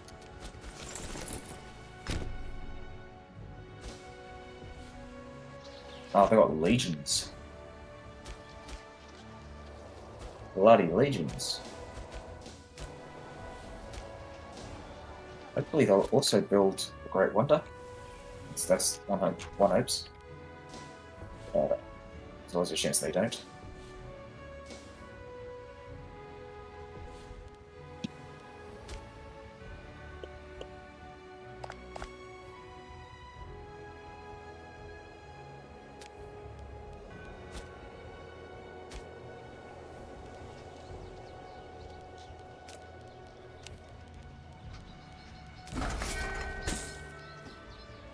Fuck. Yeah, we're doing pretty terribly. I'm gonna replace these with more grain.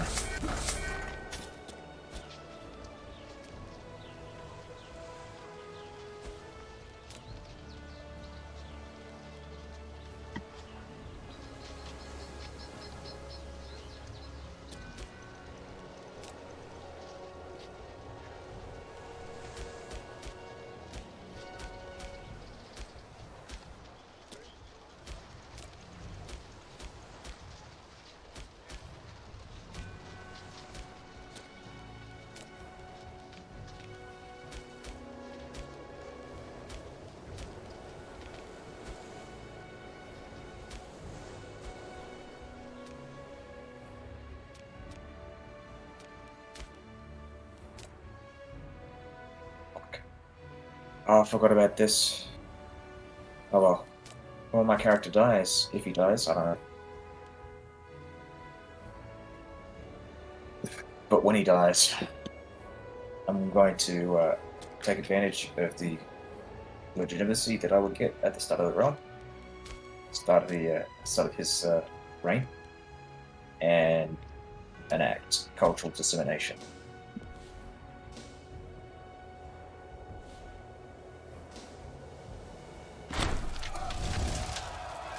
Fucking hell.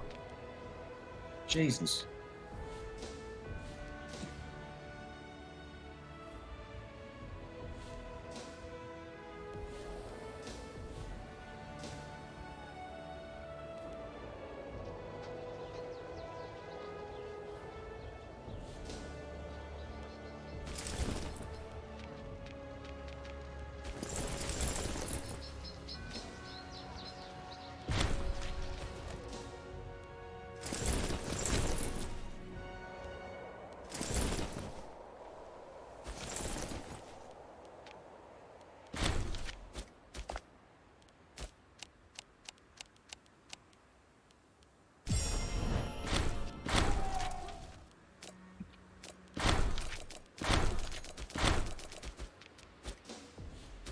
Okay.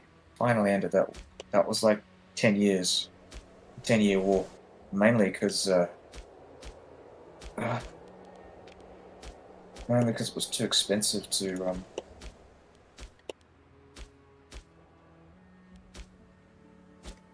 yeah, anyways. Zoning out there. Alright, get the boats. We're gonna hopefully finish these guys off.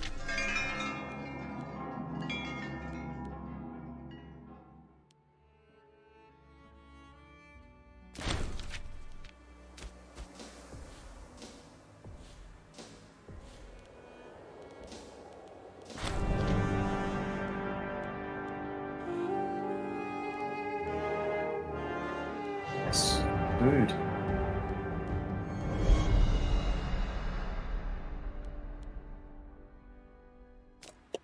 I do like the population happiness.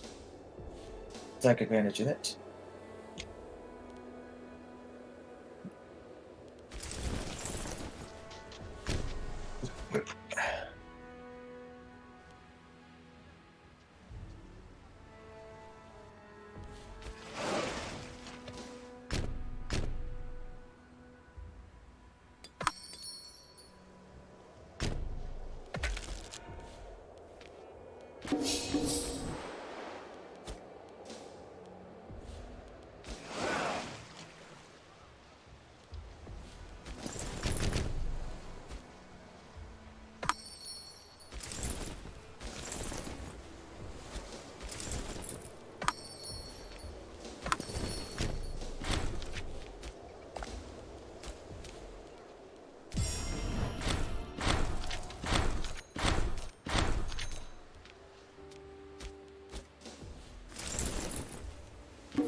they don't actually have any claims on me.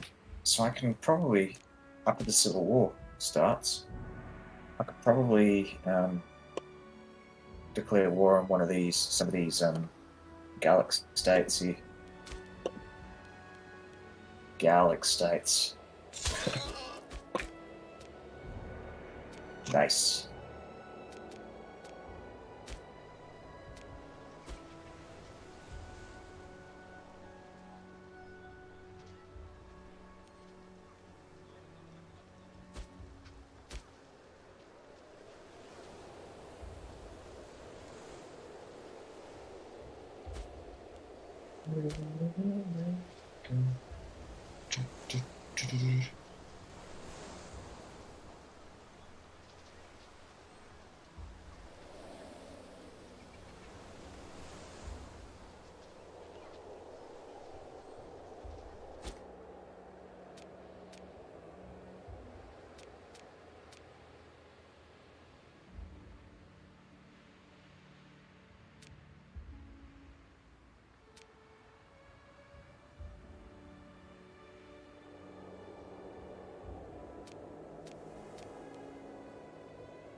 Nice.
Stack wall? Oh, nice.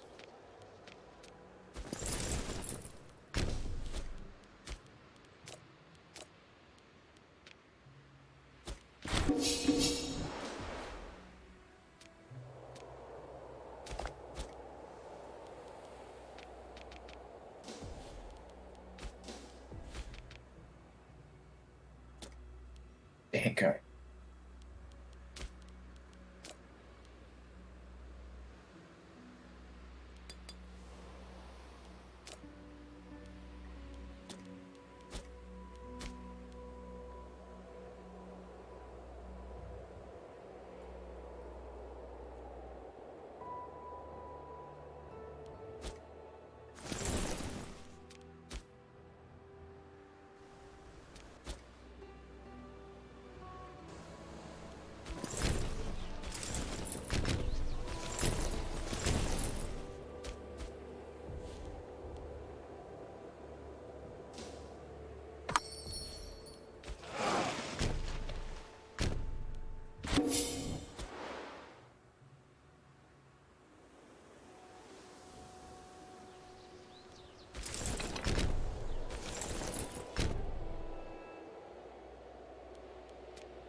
fucking dead. Holy damn.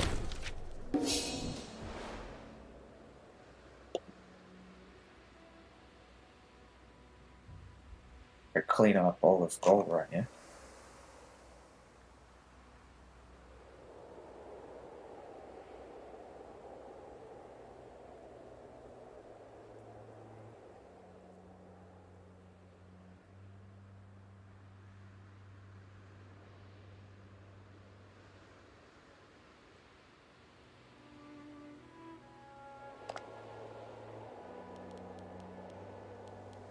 Egypt has any claims on Rome? Well, they do. Nice.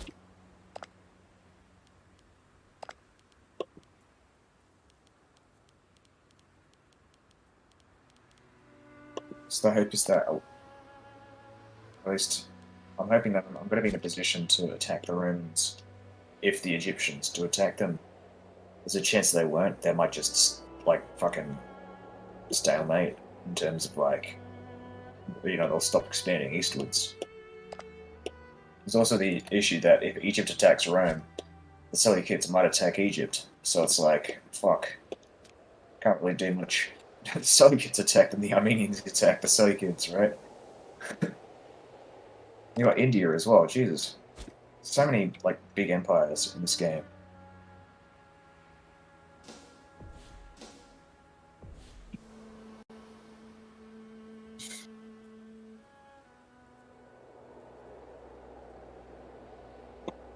I'm glad I only have, like, one front to deal with.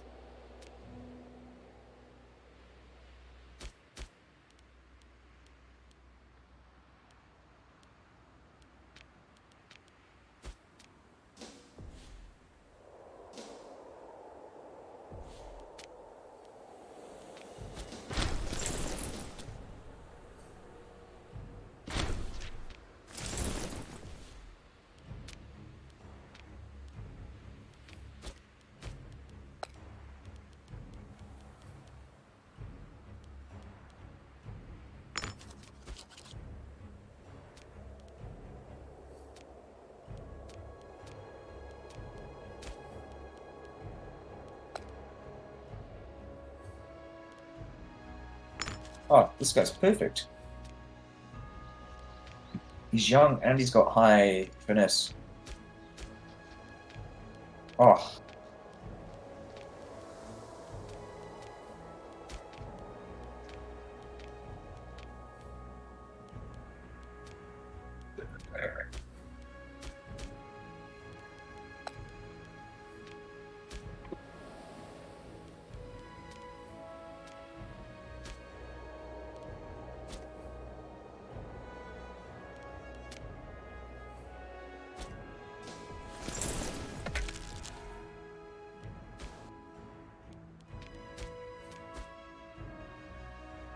Damn, dude.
this war doesn't turn out like the previous one, but I get the feeling it might. Just because it's so difficult to fight these big clusters of barbarian alliances if you prolong the war for too long.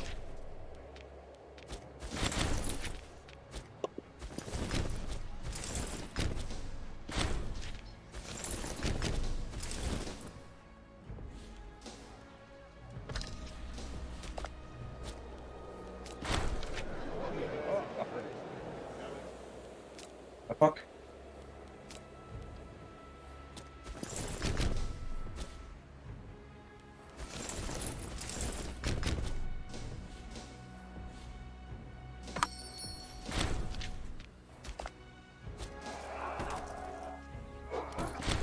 Get out of here.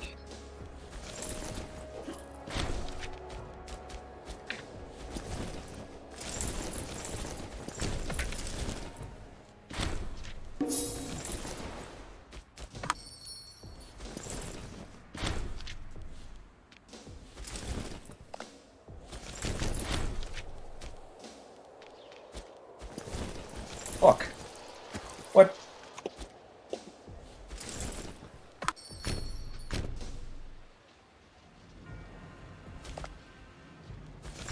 Fuck. No! No! No! Fuck off! Fuck!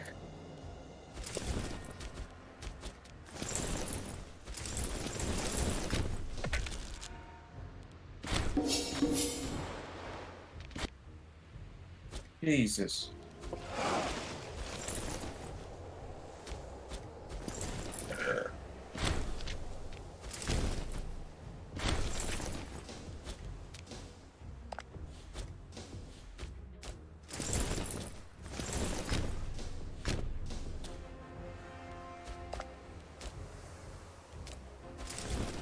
Fuck.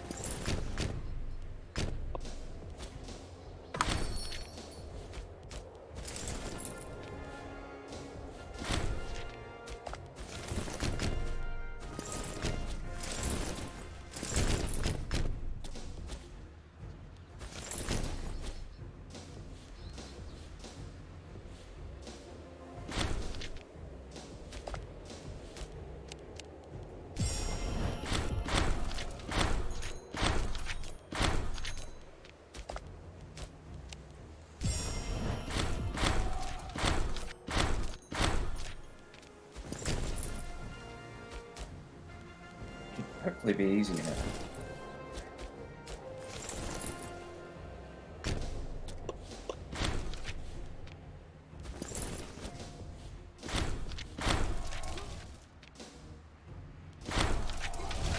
Fuck. Oh my god, everything happening at once.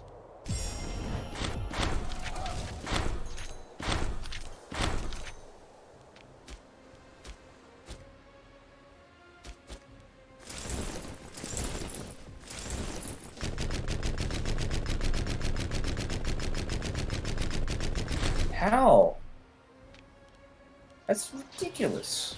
What the oh, it's fucking Marshall. 14 Marshall.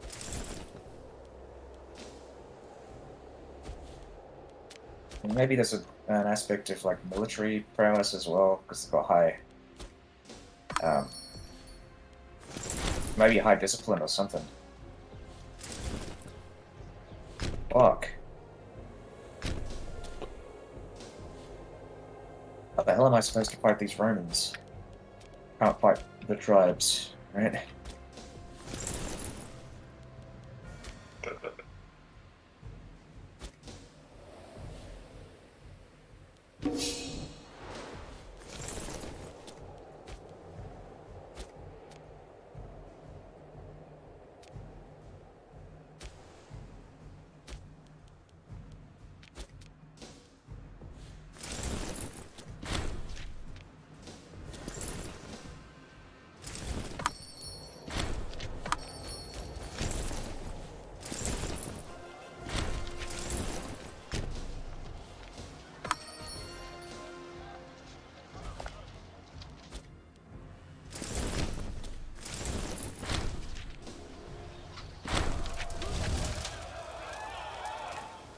Bloody hell.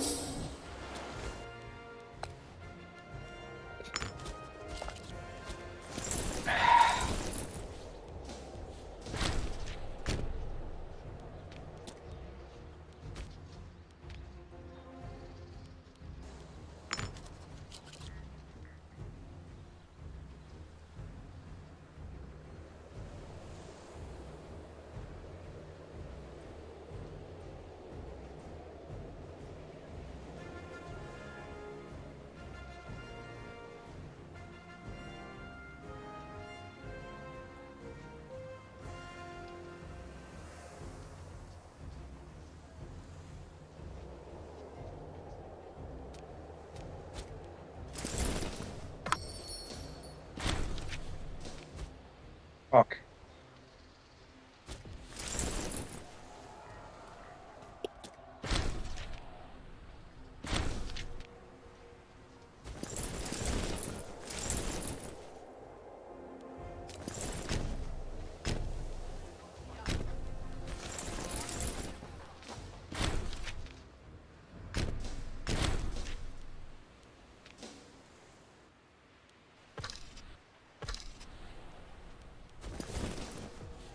Fucking damn it. I love it.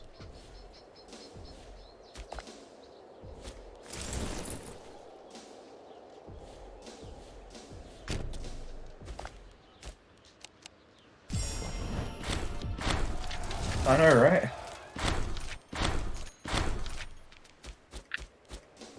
It's a really good game, though.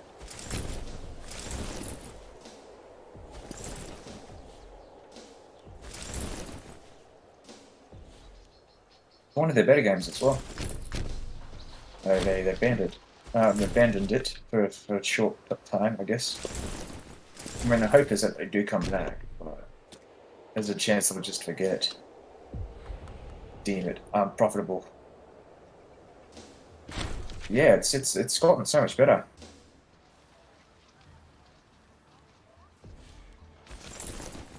And here's the thing, one of the reasons why it's gotten so good is because of this fucking technology tree.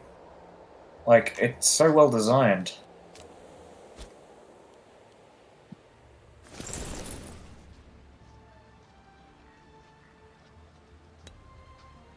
I mean, it was the reason, probably the rationale for abandoning the game was because it was difficult to rebuild the player base after release. I mean, they fucked up by releasing the game in the state that it was on release. I mean, you build your audience, you build your franchise on your release, and that just like they lost their opportunity to do that. And they barely advertised 2.0, which was like supposed to be the saving grace for Imperator Rome, and fucking nothing. Like I saw one YouTuber advertise the game, and that was it. And this was like supposed to be like the big, and it is the big, like patch to fix like most issues with Imperator Rome. Possibly, it's possible. Hey, you know, no, hey, they are releasing it with a new name. It's called Victoria 3.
Okay, I gotta check Rome.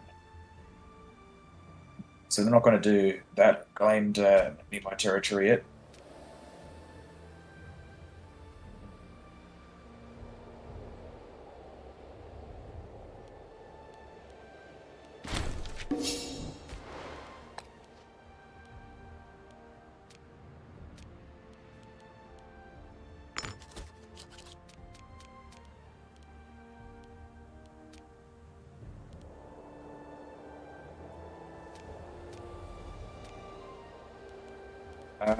Oh, yes. Oh, solution to all my problems. Civil war. So we're gonna find this Conco guy. We're gonna fire him. So we're gonna get ourselves an obsessive researcher instead of this guy, Mr. Conco. Revoke free hands. Impose sanctions. You are now an enemy of the state. Prescribe yourself.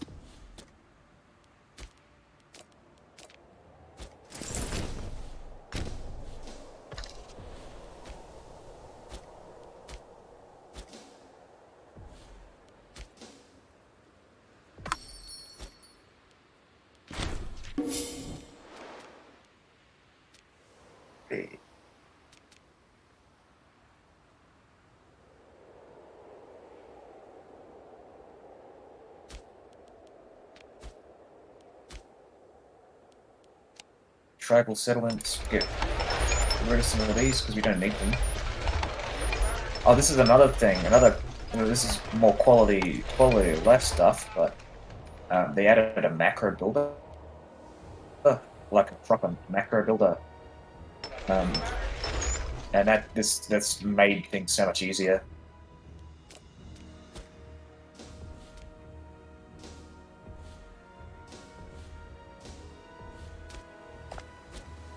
So much easier to manage. You don't have to micro build.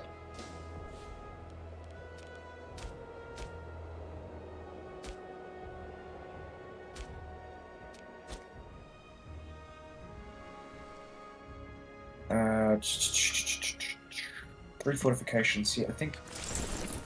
Okay, so here's what I'm going to do. We're going to get these mercenaries, we're going to start clumping them up here. So these guys are going to be the next war targets.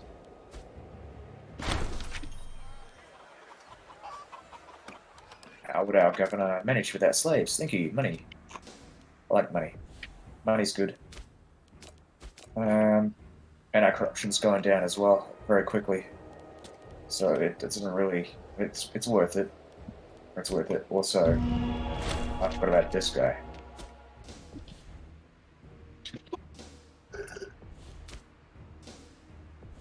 God of corruption. All praise Alcus.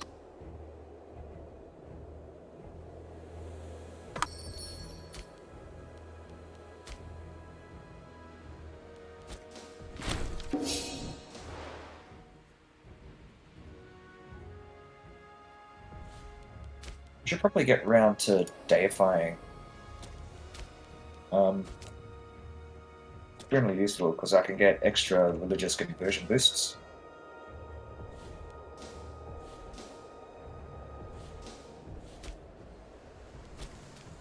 Oh fuck! I just realized. Yeah, my god, it's already overflowing with pots.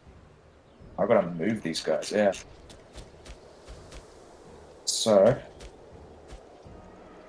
fucking look at.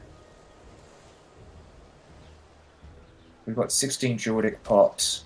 So we're going to move some Druidics into here. Take all the Druids.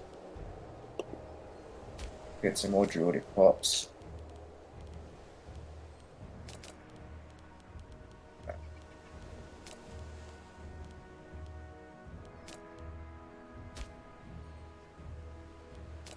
Oh fuck, yeah. Oh fuck. Oh, look at that food situation. It's terrible.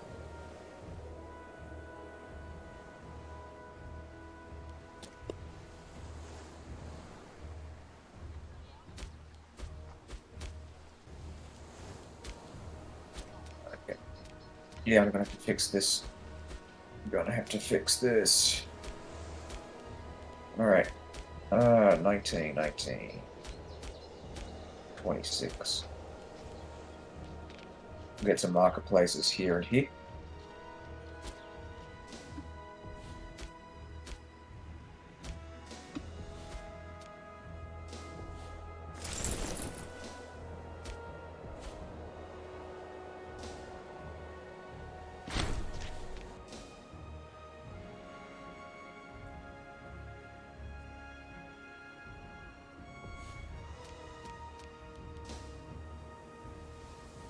Nope.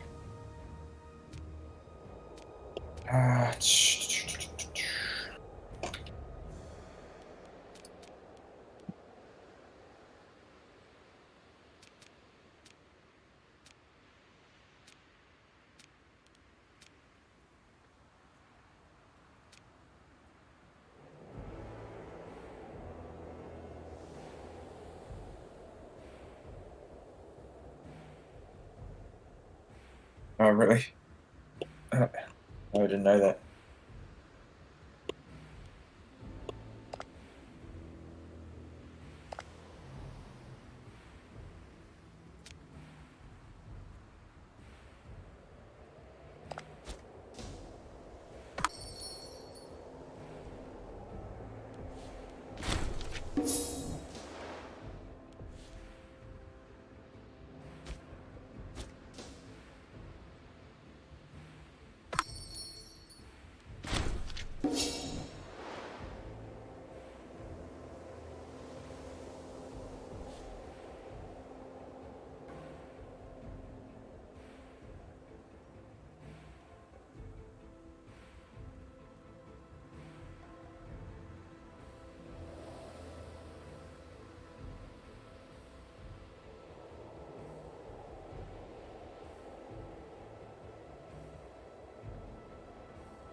Mainly because I don't have much of an economy to begin with.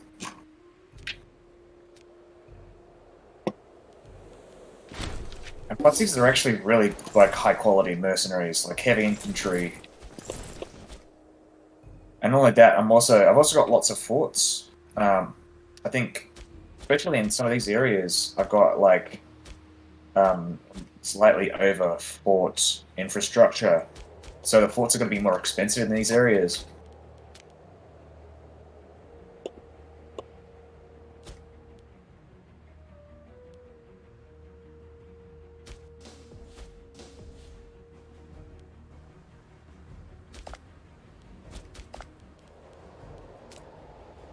I mean, I'm going to declare war soon, so the fort maintenance shouldn't be too high now.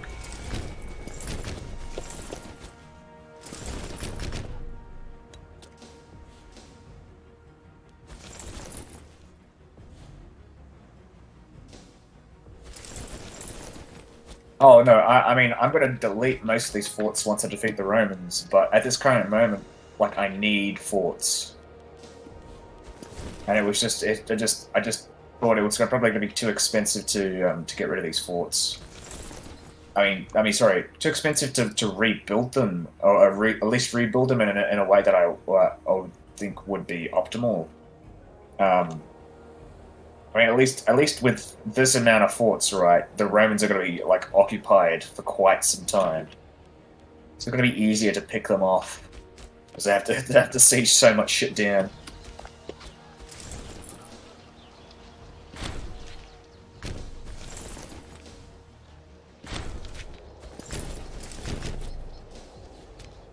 That's one way to reduce your army maintenance, just like assault siege.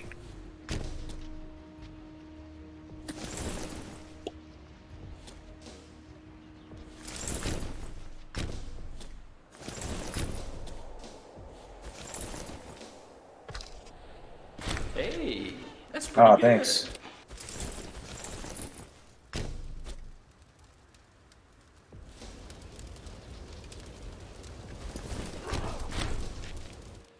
Right, I should be able to piece these guys out. So we're going to start moving our forces down here and start sieging down these forts.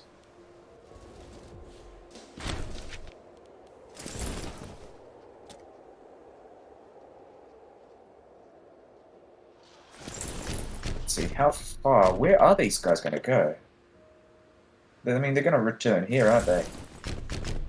So I'll just go to this fort for now. I think that's probably where they're retreating to.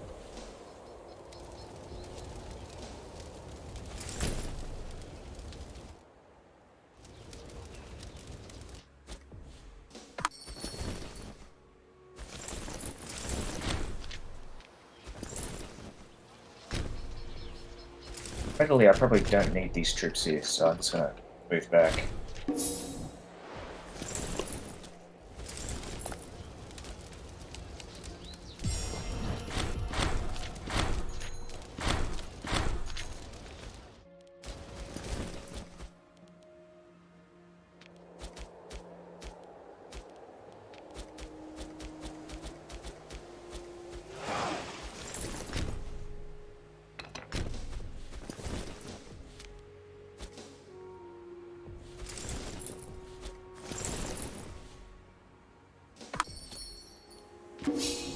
Also, unlike most of my games, I'm actually having a food issue as well.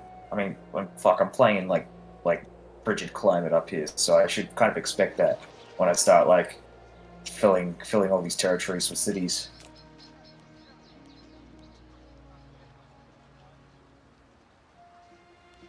But yeah, I've been trying to alleviate the issue by building marketplaces, but I guess I haven't built enough to really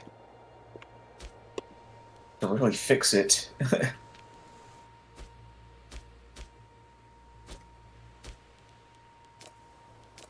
Or at least maybe it's because I don't have enough. I don't know. I do have plenty of like citizens and nobles. But maybe just because like the highest density is in the city, so I should probably just build more marketplaces in the capital.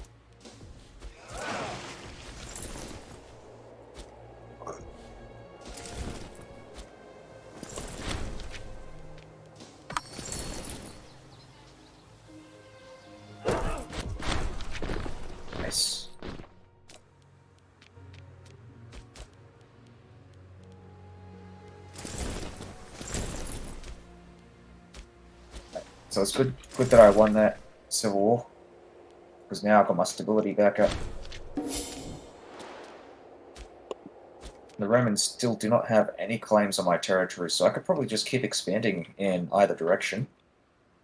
I want to fight the Romans, though.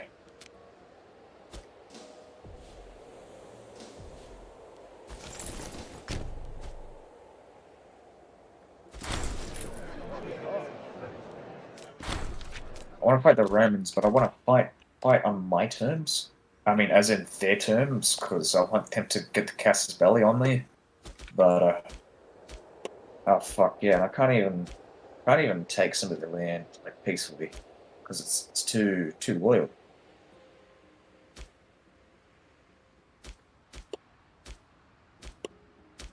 Just look at that shit. Nah, man.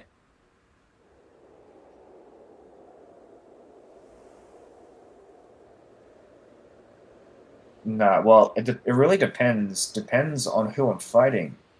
If I'm fighting the Romans, defense is the best thing. Like, because I don't have the military tech to go on the offense. I don't have the manpower to go on the offense because the Romans have like ridiculous amounts of manpower. So offense is not an option. So defense, the best defense at this current moment is the best offense. If I were fighting anyone else, yeah, no, I agree. Like, I'd go complete offense. I would probably destroy half of these fortifications, no issue. But I've just been planning ahead for the Roman invasion, which apparently isn't going to happen. But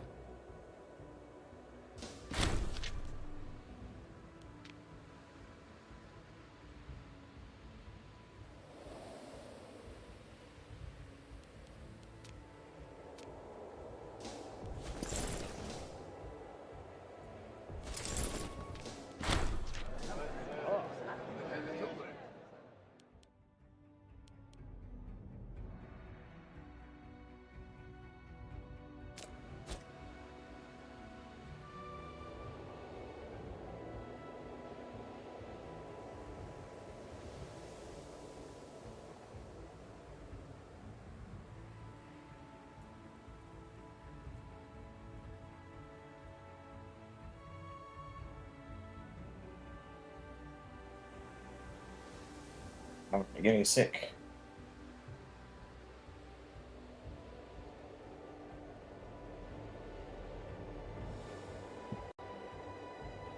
All right.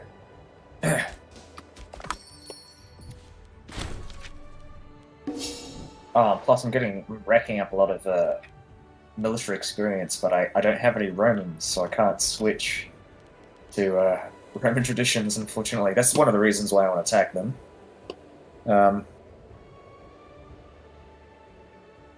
Unfortunately, it's a lot of land to take before I can actually get to Roman territory proper Roman culture territory.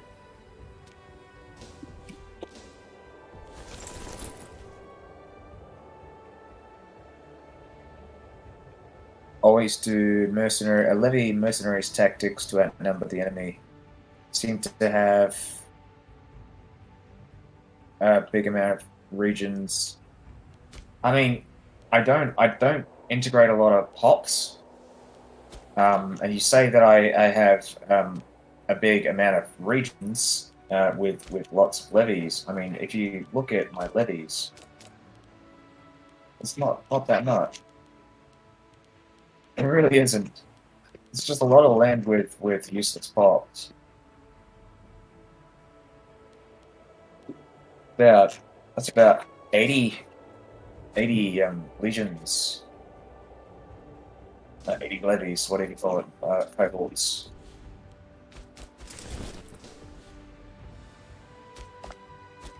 Yeah, no, definitely. I don't think I've been. Here's the thing. I haven't been particularly effective at religiously converting at this current moment. So, like up until this point, so assimilation has been fairly slow. But it's been very quick in like in Britannia. Like that, this shit's converting, no problem. it should get like majority in culture soon. Um,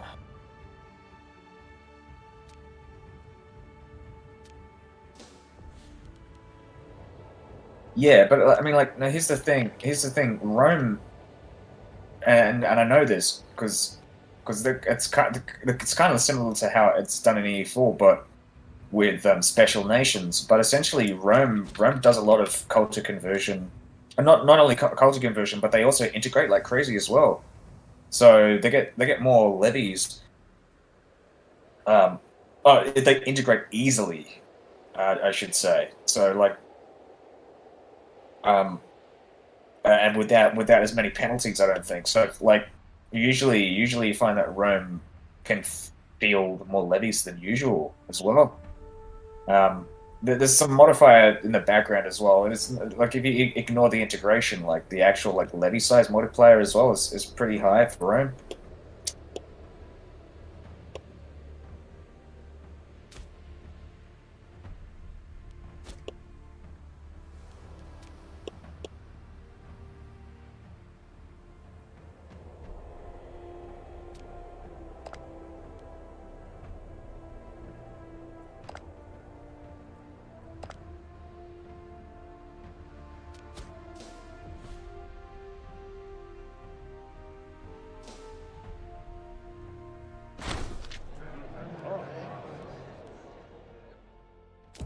And from a logistics point of view, like holy shit, the capital levy of Rome is deadly 160 cohorts in the middle game. Yeah, yeah.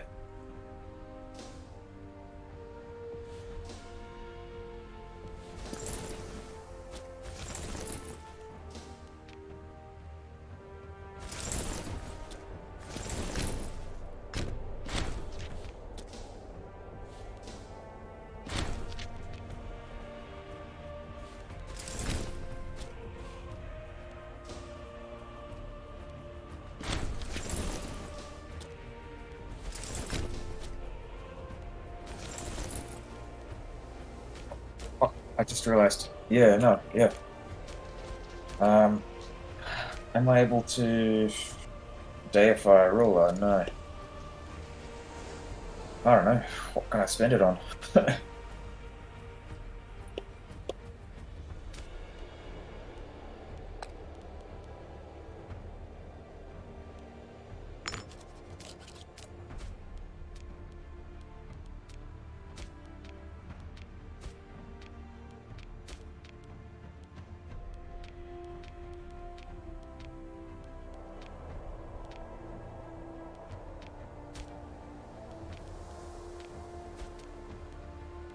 Yeah, it's weird. I often find that I actually get too much political influence because I don't actually do claims. I use I'm a big fan of the mission tree, the generic mission tree,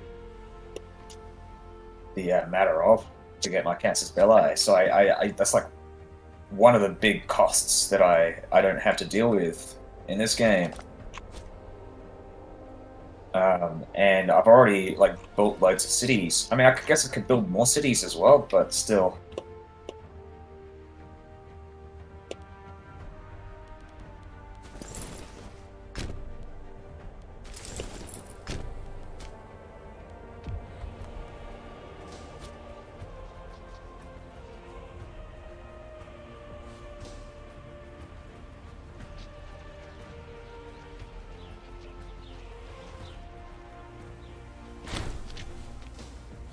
Do you play? Have you ever played Germanic Tribes? Is this something you play normally?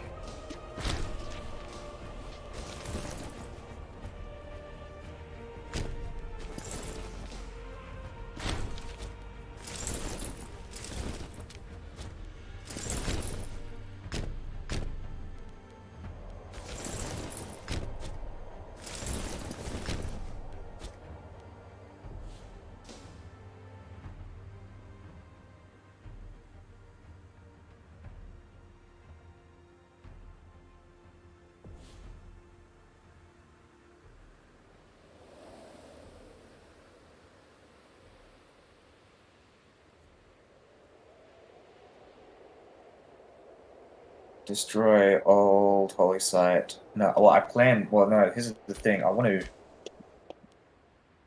to deify my gods before I start building um, shrines.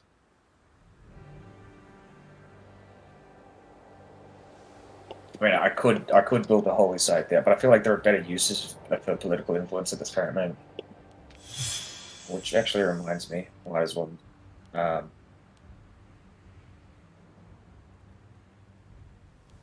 I might as well destroy some holy sites if they have loot.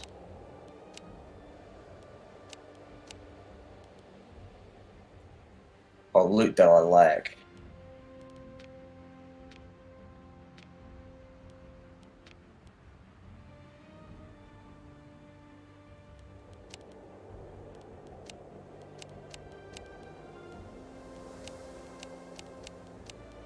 Which, funnily enough, they don't.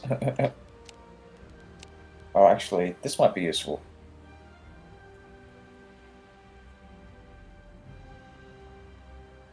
I was thinking something like that as well. Yeah. No, no, here's the thing. If I want to have metropolises, I need money. God, I don't have any money.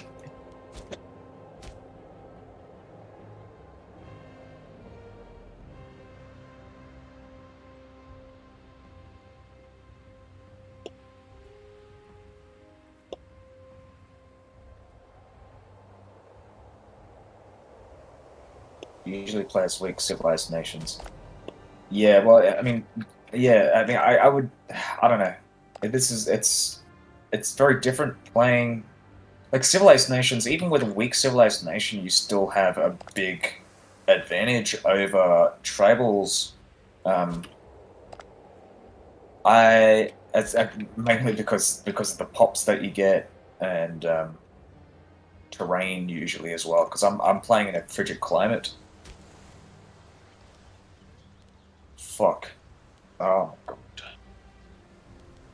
god. It's just food. Food is a massive issue. Oh, that's one thing I could put here as well. Oh, nice. Give me food. I want food. Uh,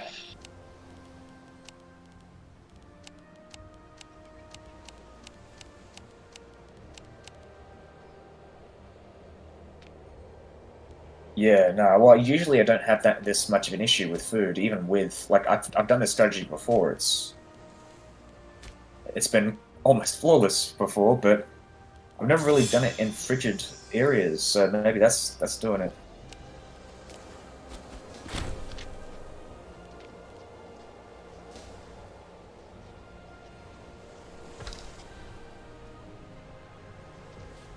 Ah, that's done it.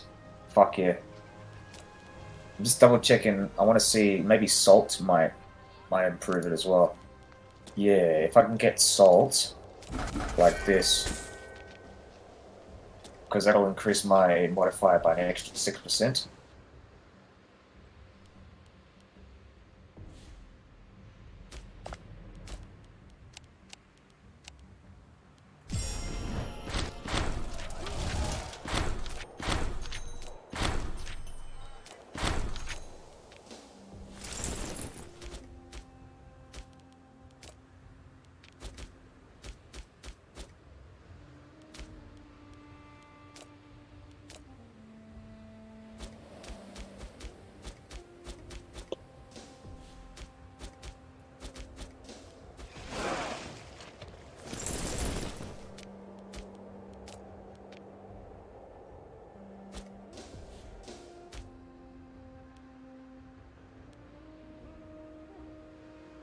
Nice.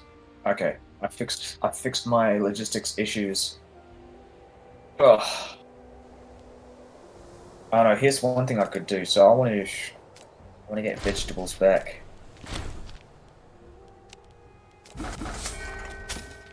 So I want to move some slaves. I want to move slaves out of the capital region because I want to increase migration attraction.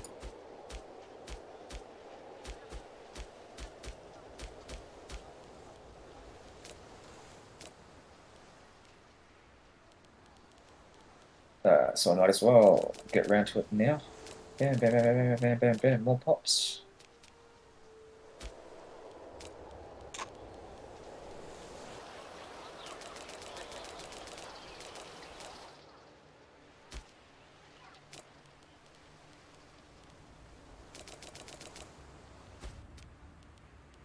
Ran out of money.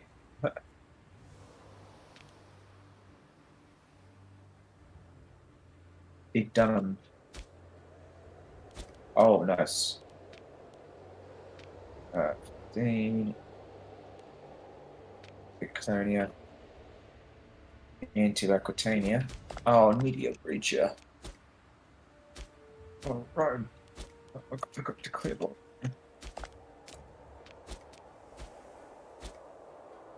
How do I not have a claim? Oh, wait, what?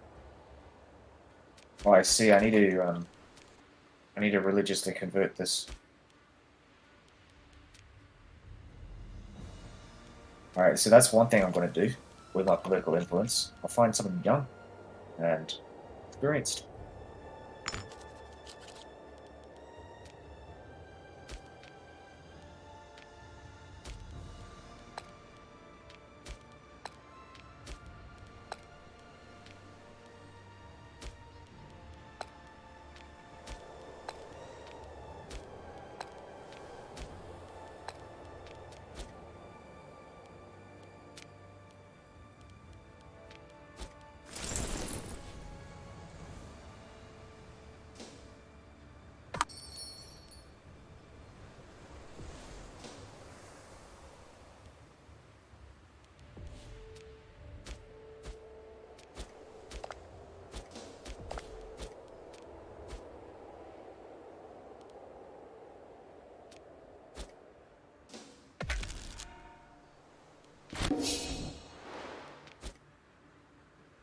And now we're going to declare war on these guys.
Yeah.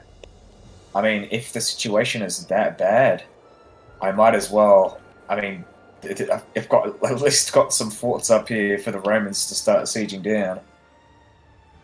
But I'm thinking I'll get rid of some of these forts in Britannia because they're not going to sail up here. But apart from that,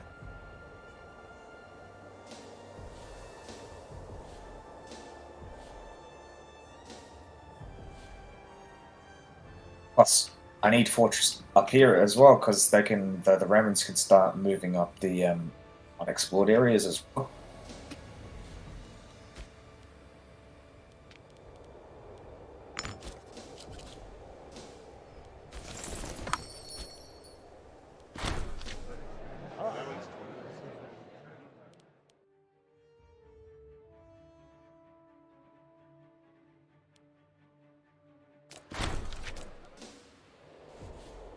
Well, they don't have naval range. Their fleets would die.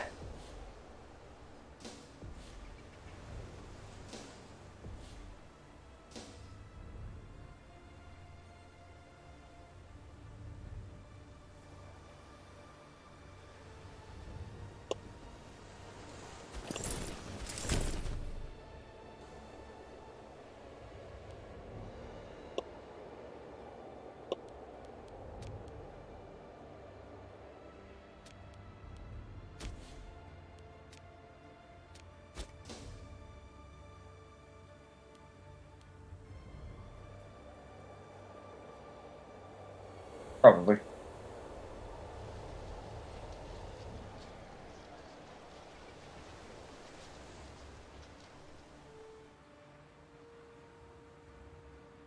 It depends on how well my how much war score I have in terms of like battle war score might um uh might be the deciding factor in something in a situation like that. Fuck, I don't want to pay for this.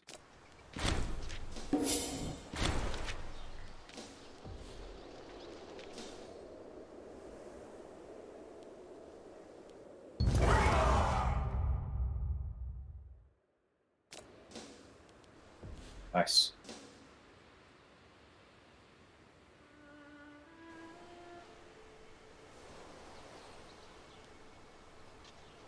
They sieged it, so I didn't have to.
Oh, jeez. Okay, that's a lot of forts.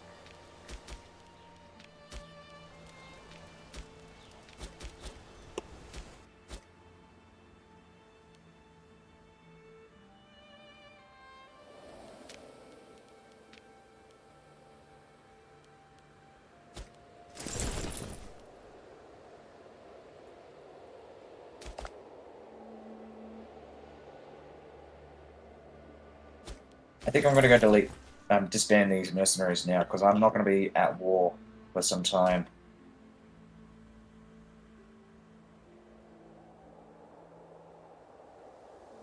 I'm just going to develop the capital. Oh, you know what I could do? Destroy some tribal settlements. They'll give me some money.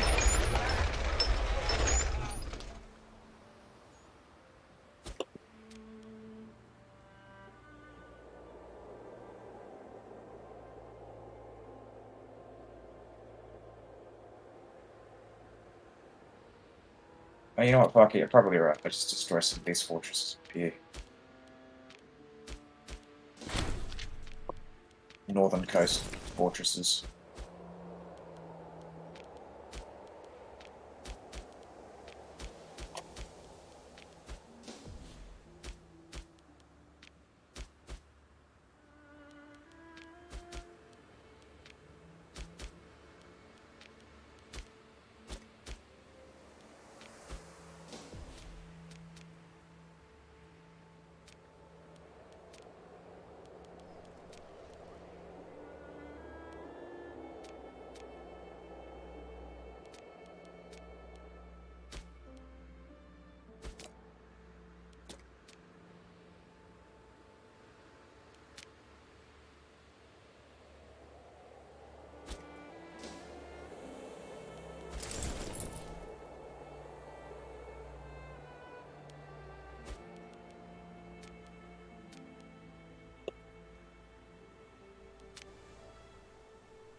Maximize income every or possible to build first great wonder with more economic buffs.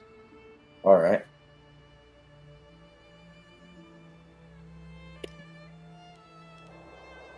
I don't really mess with great wonders, so I wouldn't know.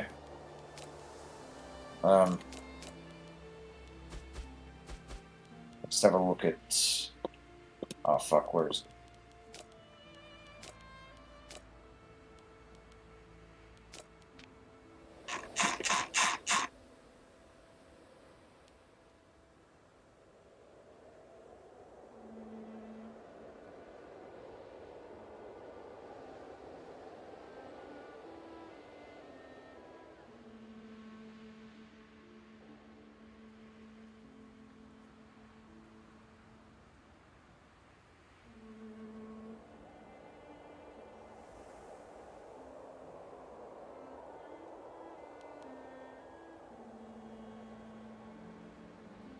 It's pretty good with my taxes. Maybe not so much my commerce. Even though I'm on like export value. Is it really enough to do that? To well, I guess how much is it going to cost? Just gonna have a look. The cost for tier 4 or this gold. Gold. 11,902.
Is that the secret though? Because I mean, from what I remember when I messed around with the Great Wonders, is that you don't get a discount to get from level 3 to level 4. You pay the full cost of both 3 and 4. If you were to start with like level 3, you pay the full cost of 3, and if you want to get to 4, you have to pay the full cost of 4.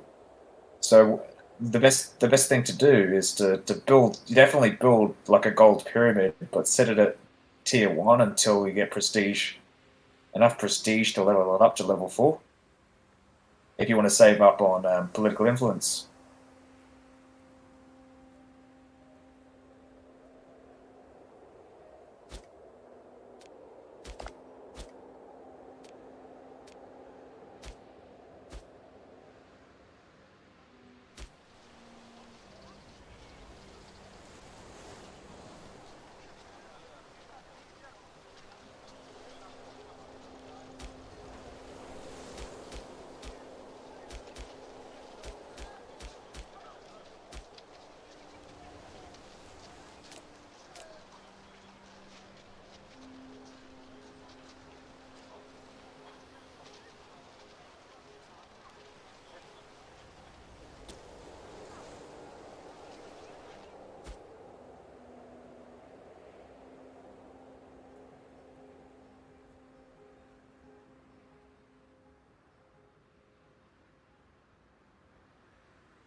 Oh yeah, that reminds me. If I can speed this up, where is Saxonia? Help troops.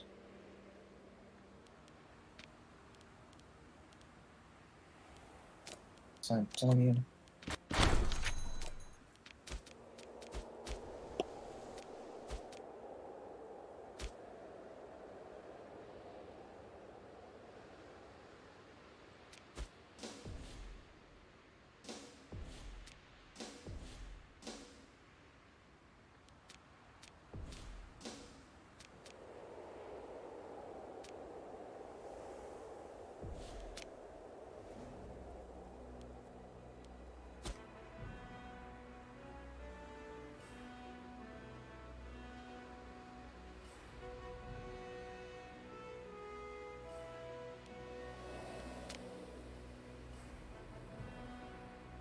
Fuck.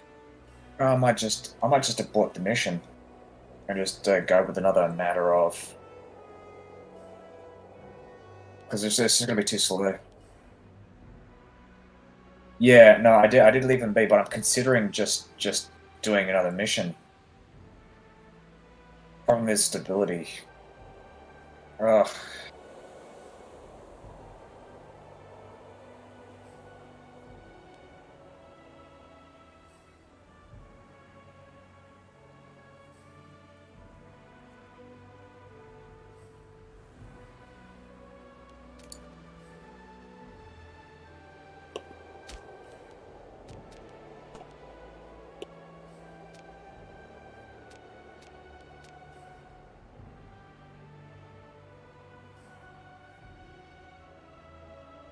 No, but the point is, I might not be stuck in peace. I mean, I might be able to get more claims if I just abort the mission and start a new one.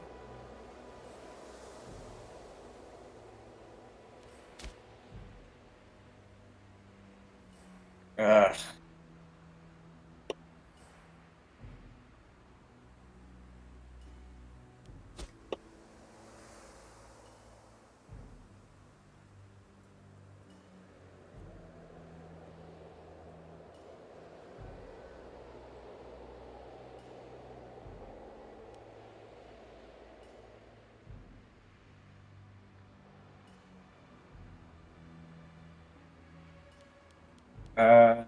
Yeah, but I could start a civil war, and that'd give me stability.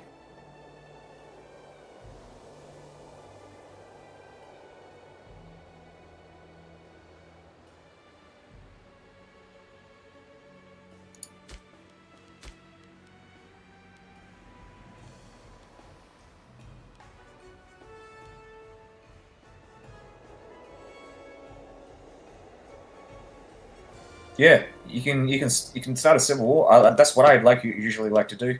Yeah, definitely. No, you get 10 stability for winning a civil war.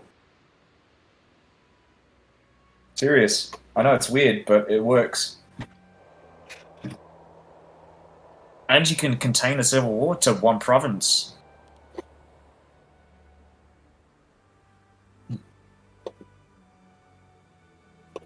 I'll show you. I'll fucking show you. That's how I've been expanding very quickly these last couple of years.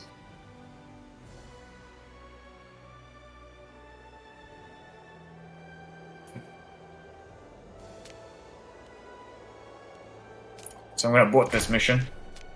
Matter of Germania Superior. We're going to have a look at this. We're going to find a patsy here. We're going to find the patsy in Ratia. So I'm going to replace this guy with someone loyal.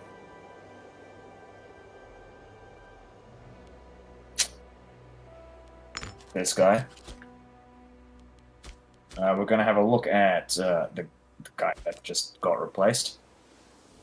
Revoke free hands, impose sanctions, revoke all your holdings. Thank you. You are prescribed, bitch.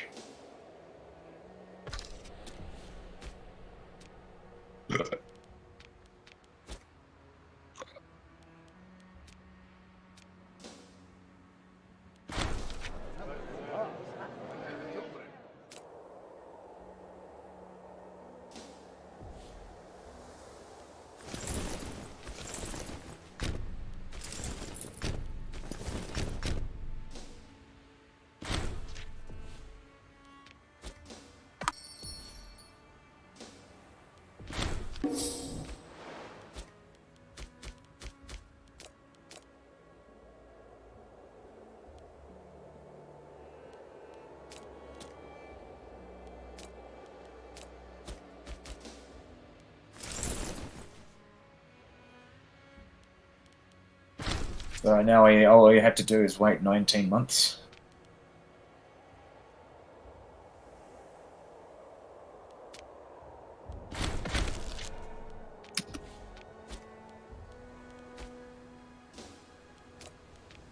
Yeah.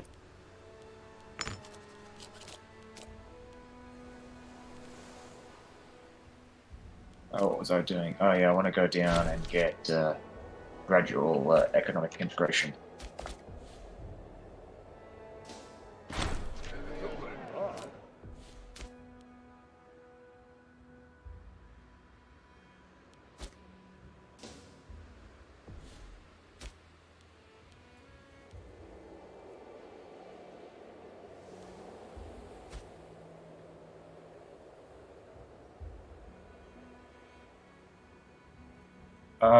Yeah, it'll help. No, well, the way you win a war against the Romans is to get the Romans to attack you.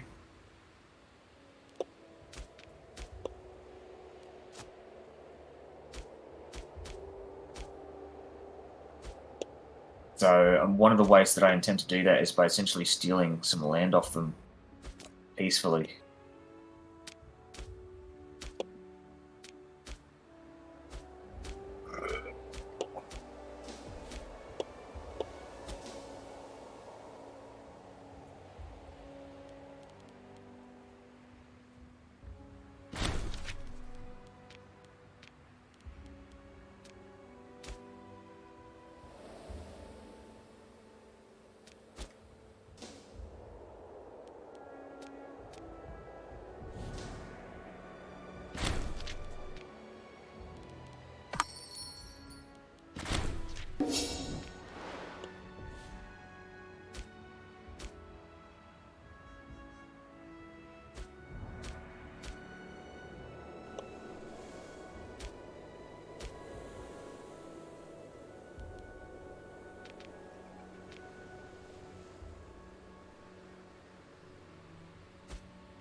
Oh yeah, fuck. Ah.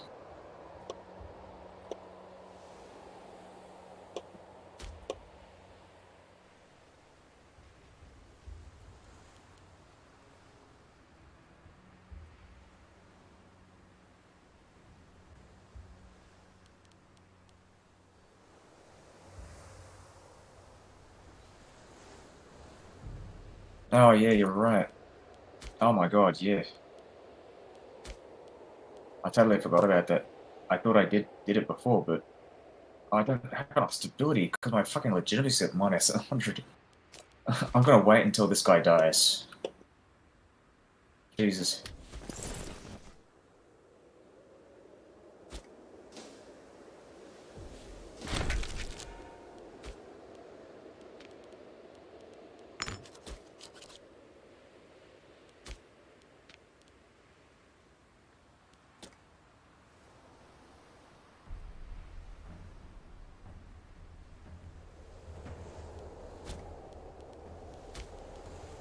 What do you mean?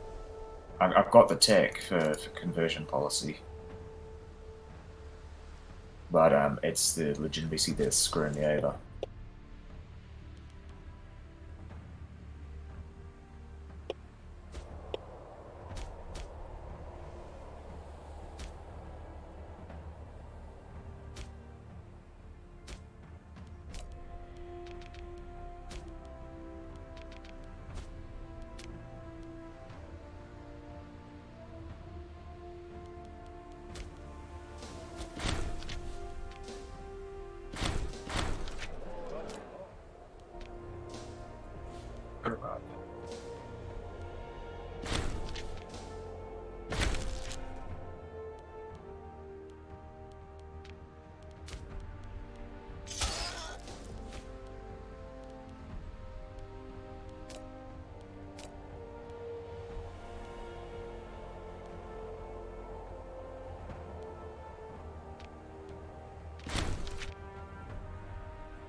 really hope Egypt attacks Rome.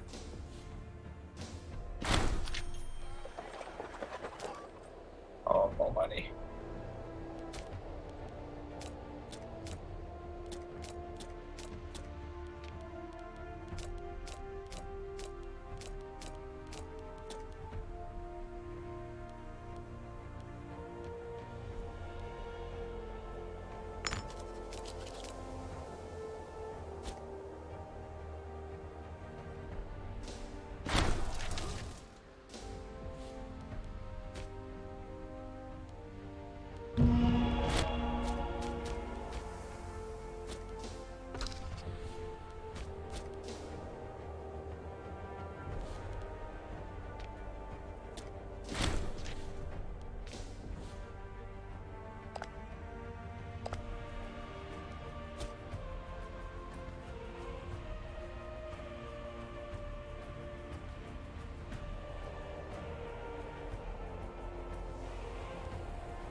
Alright, the revolt started.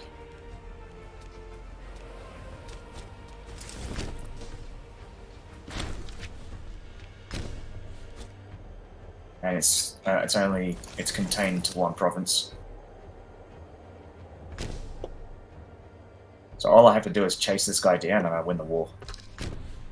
And I get an extra 10 stability. Fucking slow down, bitch.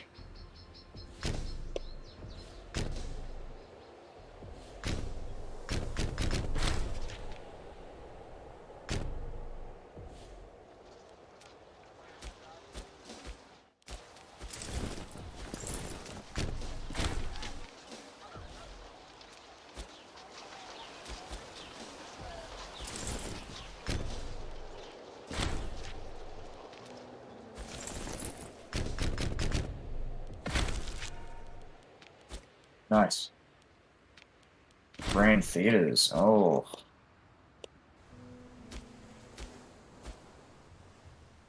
This changes everything.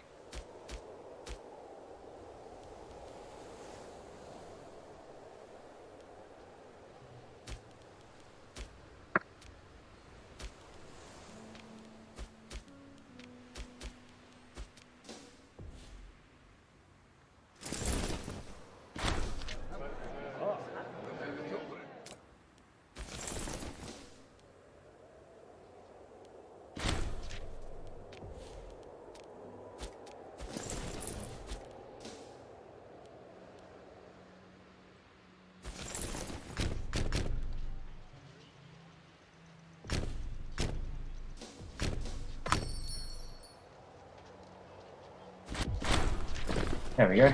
Win the war. Kill them all. Get provincial loyalty.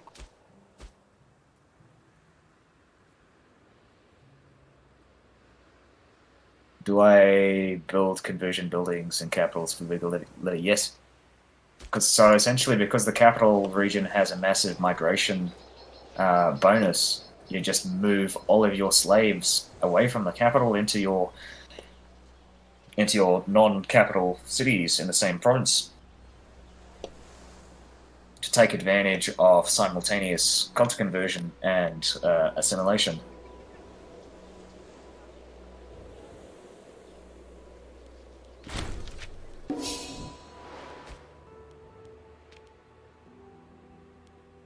I mean, there's practically no other reason for building so many cities inside the one province.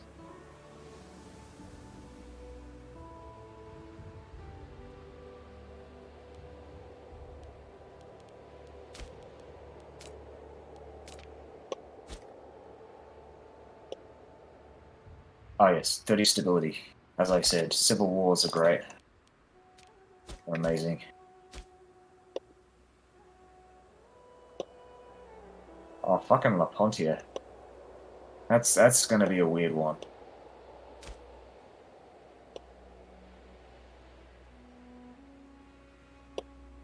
Oh, Jesus. Fucking Christ. This is what I don't like migratory tribes sometimes just because of this. Oh my god. And there's so many of these guys to fight too. Oh.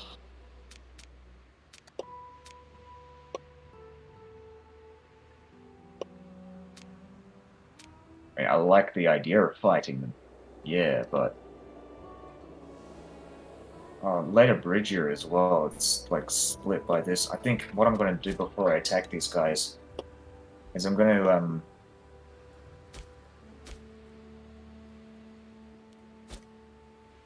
think I'm going to have to go colonize this.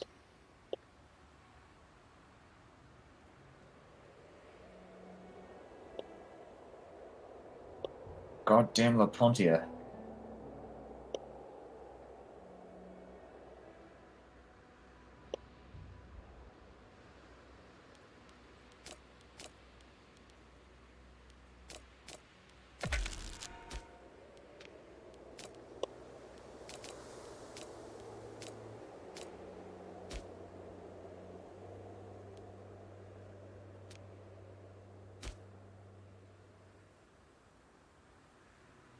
Oh.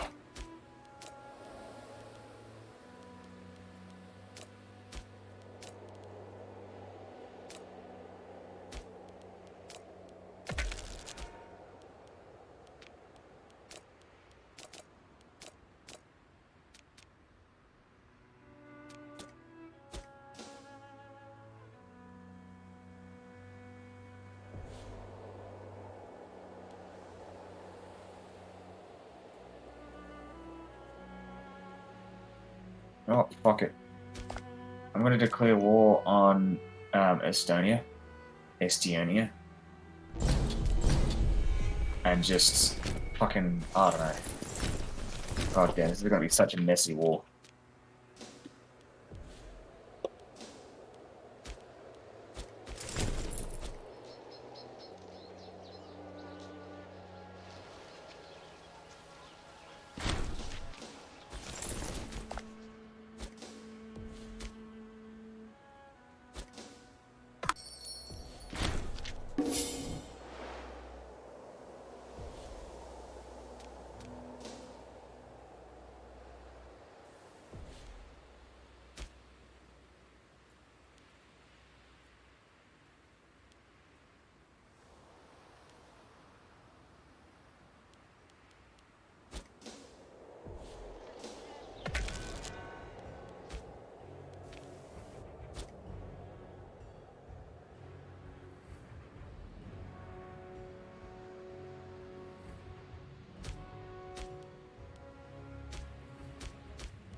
Let's see.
I might stop streaming as well, actually, now think about it. So I'm gonna, yeah.